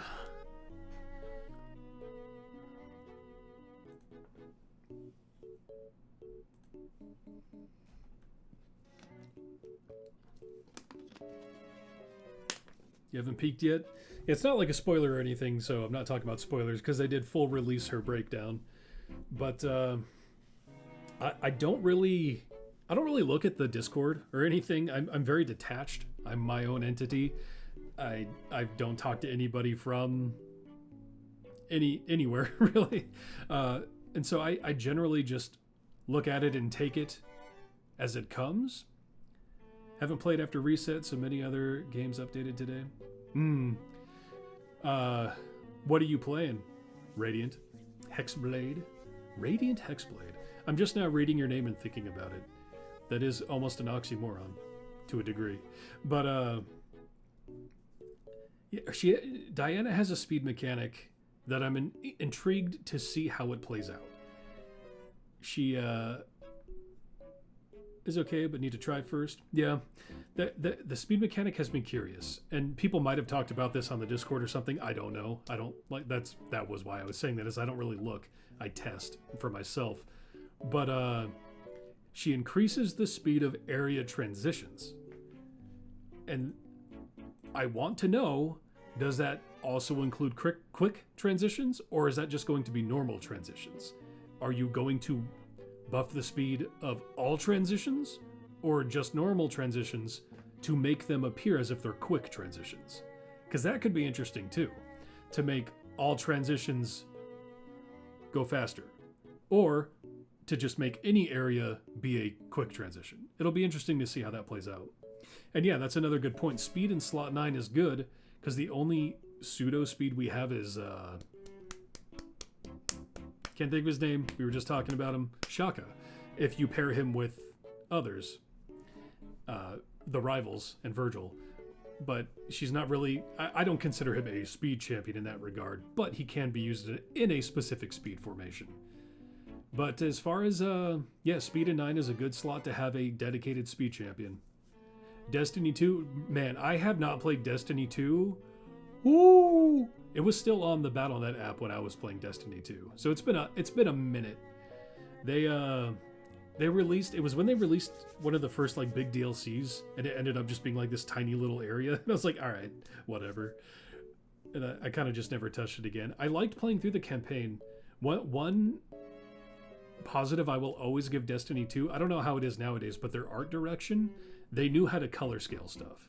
Everything was fun to look at, and like there was always contrasting colors, but they weren't like distracting, and it was well done as far as the art direction went. As far as the gameplay, it kind of tapered off for me. I bet it's a lot better now. It's been a long time.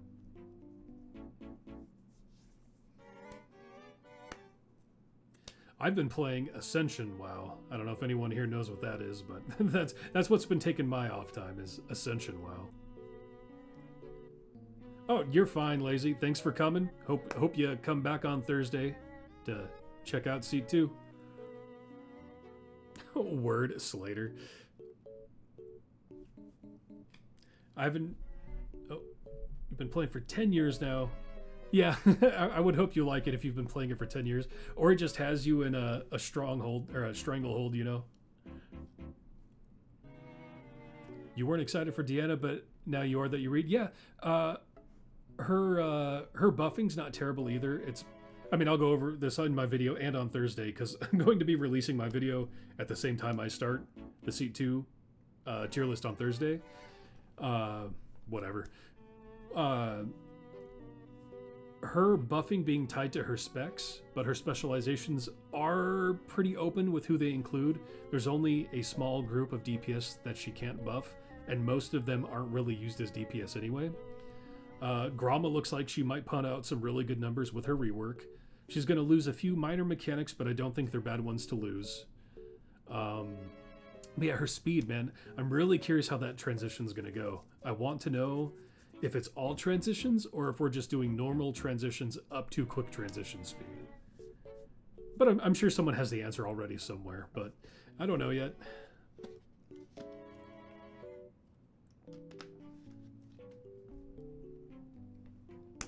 Yeah, Destiny 2, man. I played a lot of Destiny 1, but Destiny 2 just really didn't grip me the same way for some reason.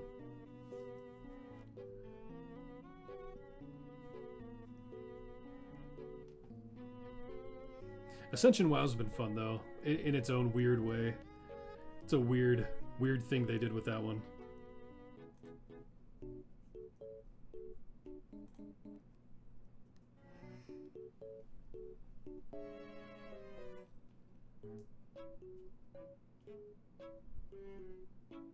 Yeah, and I'm gonna need something else to play in the background. I'm going to be hearing this and like humming this in my head all day long, just boop boop boop boop all day. I'm gonna need to find something else. But dude, silence. I can't handle just raw silence. I need something in the background. Something.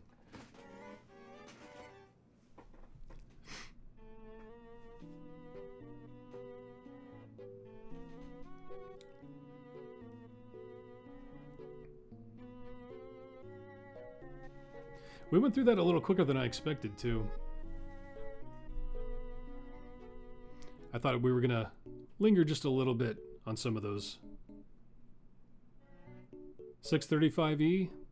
Oh, my absolute adversary's DPS? Yeah, they're not my main formation. Artemis is definitely my main. Man, I haven't looked at my my Tomb of Annihilation formations in a minute. They might be out of date. But yeah, this looks right. I mean, I haven't leveled up Narak or anything, but as far as like in my last Trials run, I think my keep in mind it's Trials, so max scrolls, so there's more buffs there. And I use my potions to hit as hard as I can on day one to, you know, push the DPS on Trials as much as I can. But I think I hit 1080 is what my top was with my Artemis formation, being able to use my full formation in TOT.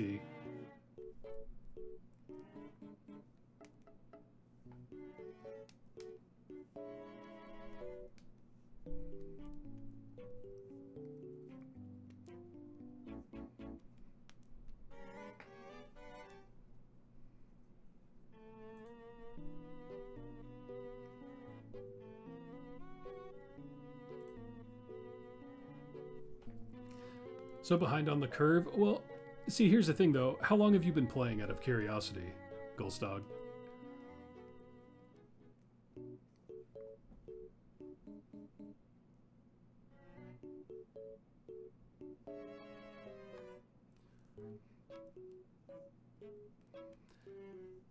A bit longer than my videos?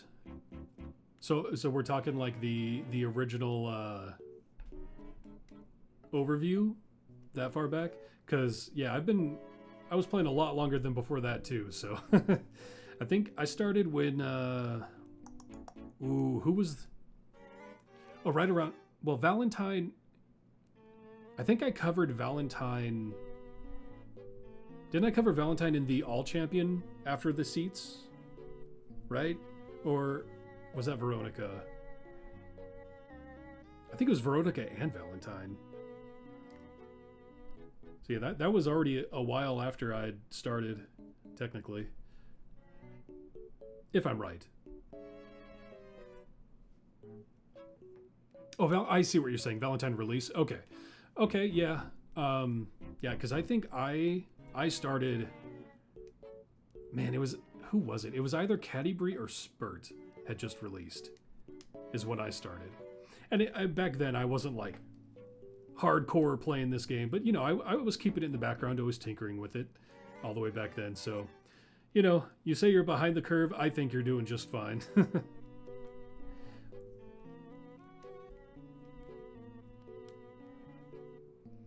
It is funny, just that threshold that kind of took off right as I started doing the seats. We kind of kept getting a lot of champions who just pump out numbers. So really is going to be interesting to see where some of them fall as we do this.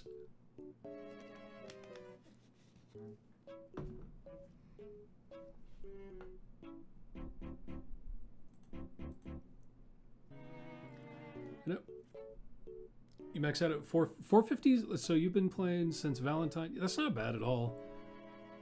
What formation you running? You doing an Artemis, or you doing a Absolute, or were you Farida? Artemis, okay. I know. I think you were saying you were a Brimstone fan, so I wasn't sure.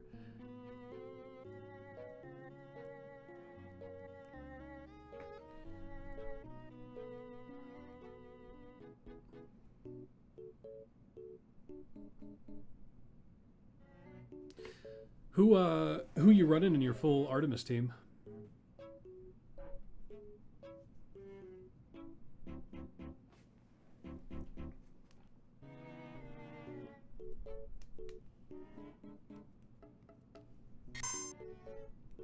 Hey, thanks for the follow, Duff and Stuff. I like that name.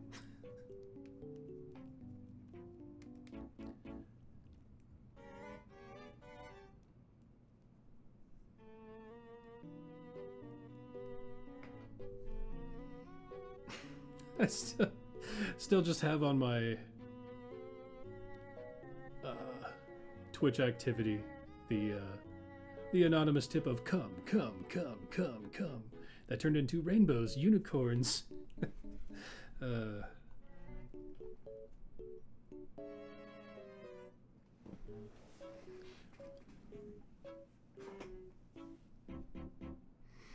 And we'll see as time goes on too, as far as like stream schedule. For now, I'm going to stick to the 11:30.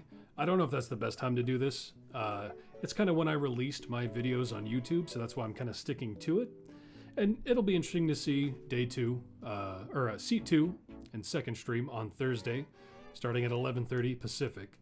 If more people show up or not, but might be shifting the times around. We'll see.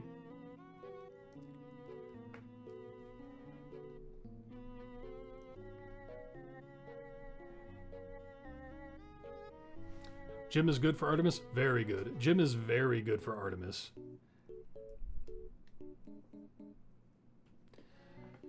Jim has become very good for Artemis. Nerds, Lazel, Artie, Commodore, Fen, Jim, Birdsong, Barrowin, Strix, Zorbu. Okay. I'm kind of surprised by the Barrowin is the only thing for me a little bit. I do. She is good in that she buffs everyone behind her, so I can see that being a good observable buff. Torgar is an excellent seat 2 for Artemis, though. Or did I say seat 10 is what I meant if I said anything else. You need to try. Oh, so you're not using Jim for Artemis? Oh yeah, since his season, I mean, my where is he? Where is he? My fan club is getting observed right now for E69. 4.92 E69. And for reference, my Artemis is an average item level of 10k. And my Jim is an average item level of 1000 to get to that. And my Valentine is 10k as well.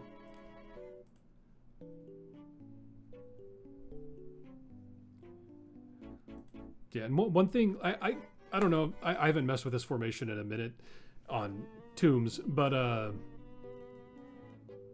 one nice thing about Jim is, first of all, Fan Club is just great. Great buff. Even if you're not an Artemis user, great pre-stack scaling buff.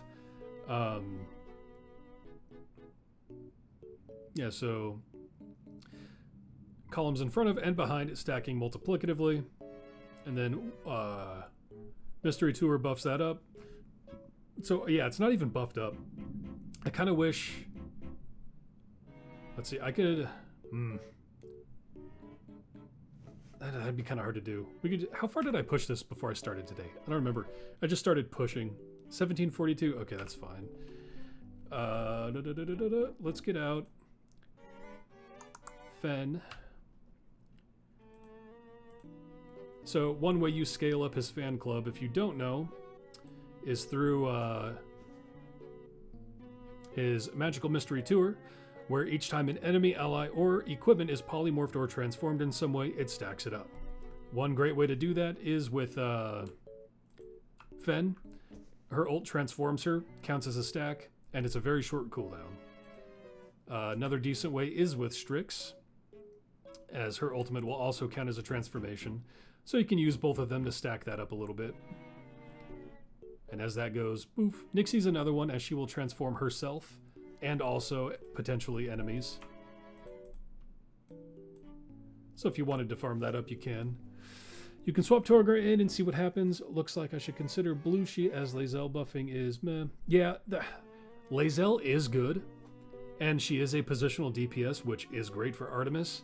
The only problem with Lae'zel is in order to make her pop off is you need more Ceramorphosis, and pairing her with Artie, you're generally not going to get a lot of Ceramorphosis out of that. Still good. I don't think she's a bad pick.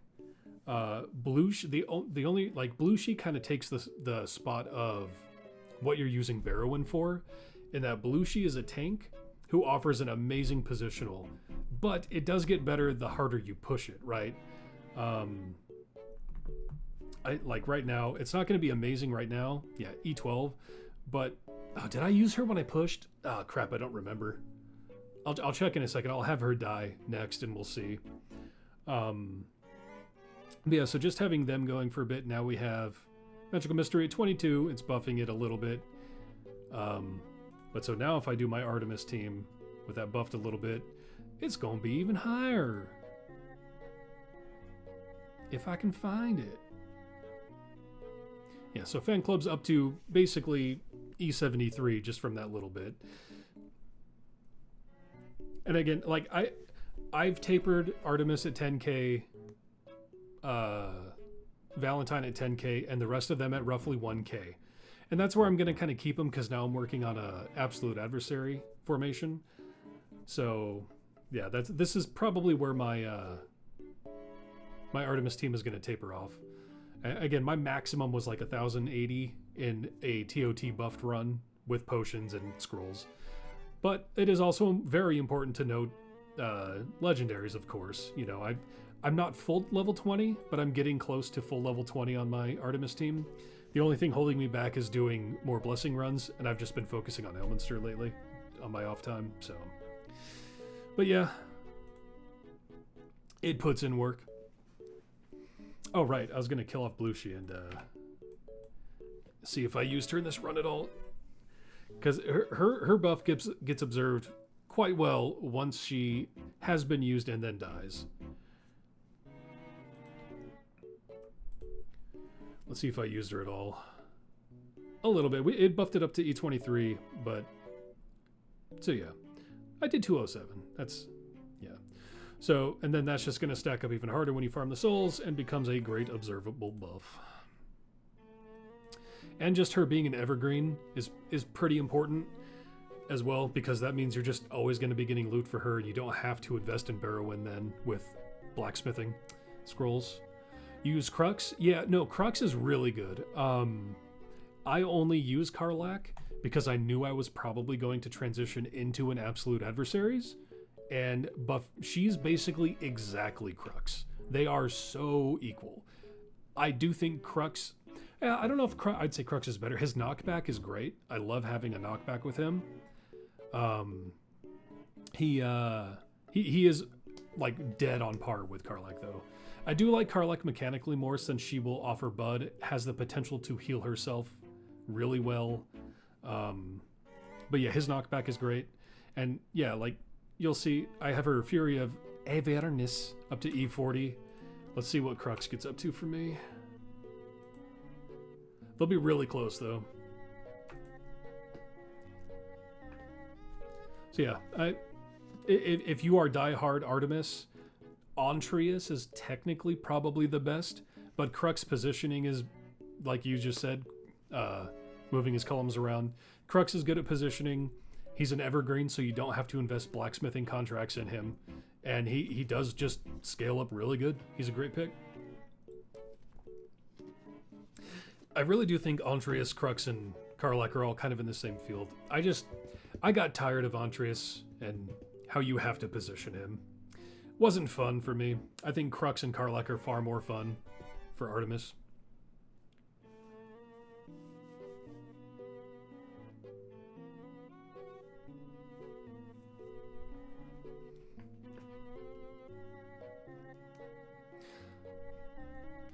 Yeah, so fully stacked, and again, you're not going to always get the full stack, but he buffs a little harder than my Karlach. Karlach with some Ceramorphosis takes him over, but in my absolute adversaries. But as far as my Artemis team, he does do a little bit more, but they're really close.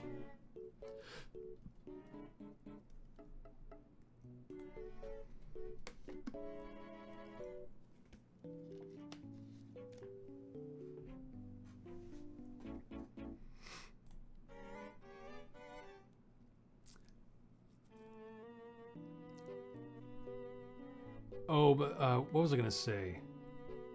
Yeah, Goldstog, with your formation, like, it's one of those that I think it's serviceable, and if you want to focus that, I think you can, once you do, fully dedicate to that if that's your plan, you'll be fine. But there's a few that could potentially be worked on if you really are looking to, but it's not a bad formation. The only problem with Strix is, again, positional DPS, her actual positional isn't that hardy is the only problem with her. Still good, still serviceable, but yeah. Hers doesn't scale that hard. You can't, in the right formation, you can scale it good though. Like if you can make sure she's kind of by herself or only adjacent to Artemis or something, and he can observe it from everybody, it can get decent. But it's hard for me to get off of Nova. I focused on her as soon as she got her change. And yeah, she still just puts out great numbers, and I like having more tanks.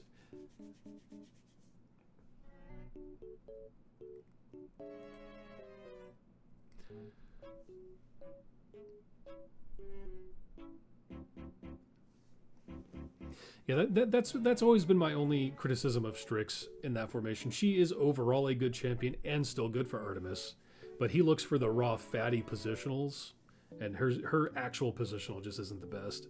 Still mechanically sound and still works good, but I look for that big flat positional to observe. Yeah, so Soul Gatherer, it gets up to E47 at this point from Belushi. Whereas, what would my Lae'zel be actually? Because my Lae'zel's at 1,000 as well. Let's put her where 4 people can get it, including Valentine.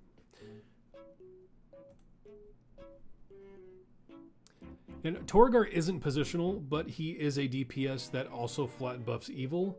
There is some shenaniganery with him, and that he like kind of doubles down for champions. It's weird. He'll probably get patched at a certain point, but as far as like another option, Fen is a good replacement for him if you're just looking for a positional, like in my current formation anyway. Fen would make a good replacement for him. I just have kept Torgar around since forever, so he's been one I've dipped into. But even Nerds would be a good replacement for him in my formation.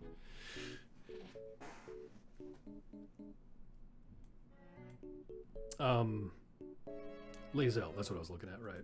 What do I observe from Lae'zel?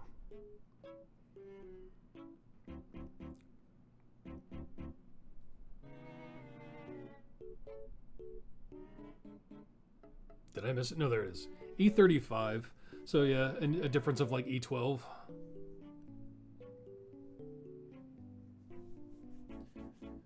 And they're well, I guess I wouldn't say Belushi is equal item level. Since she's evergreen, she scales better. But I have got Lae'zel up to an average of over 1,000.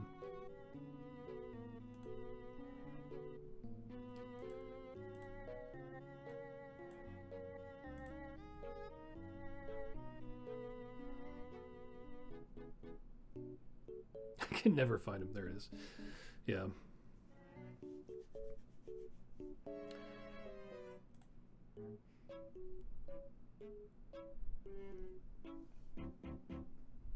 In the Forge, like, oh yeah, legendaries carry a lot of power. That's a threshold a lot of people, like, if you ignore the Forge, you're just hamstringing yourself. Legendaries are very important. Very important. That was kind of two big steps in the past for me, was making sure I properly piped my Modron core and making sure I was actually actively using my scales for legendaries. Very important steps. Oops.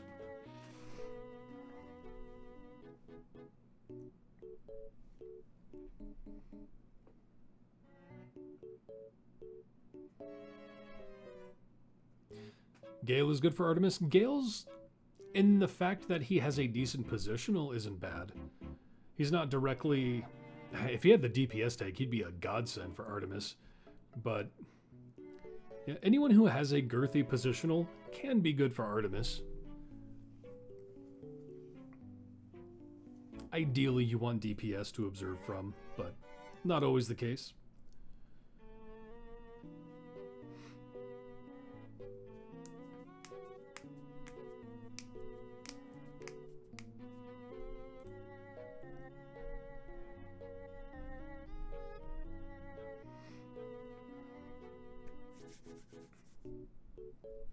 I mean, and that's the thing, the legendaries are so powerful that at the end of the day, you could have a bin-win team and still succeed at just about everything. Like, have just a garbage, low-tier team, but with fully leveled legendaries. Can't make the next streams, but you hope to make next Tuesday. Oh, well, I hope to see you then. Goldsteg, have a good day.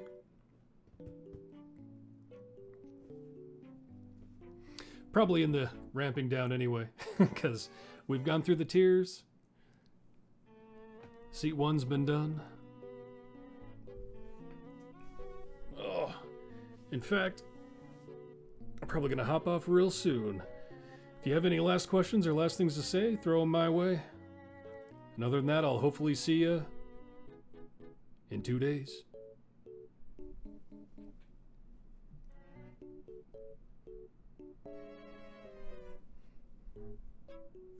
I need more coffee.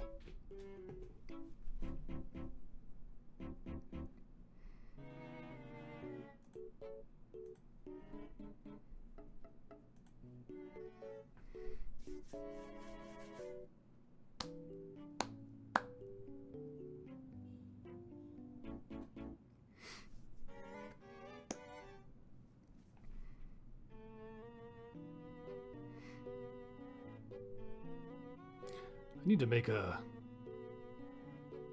That's what I forgot to do. I was going to make a screen to put out for the ending sequence, I guess you would call it. I have an AFK and a starting soon, but not a goodbye. So, I guess with that, goodbye.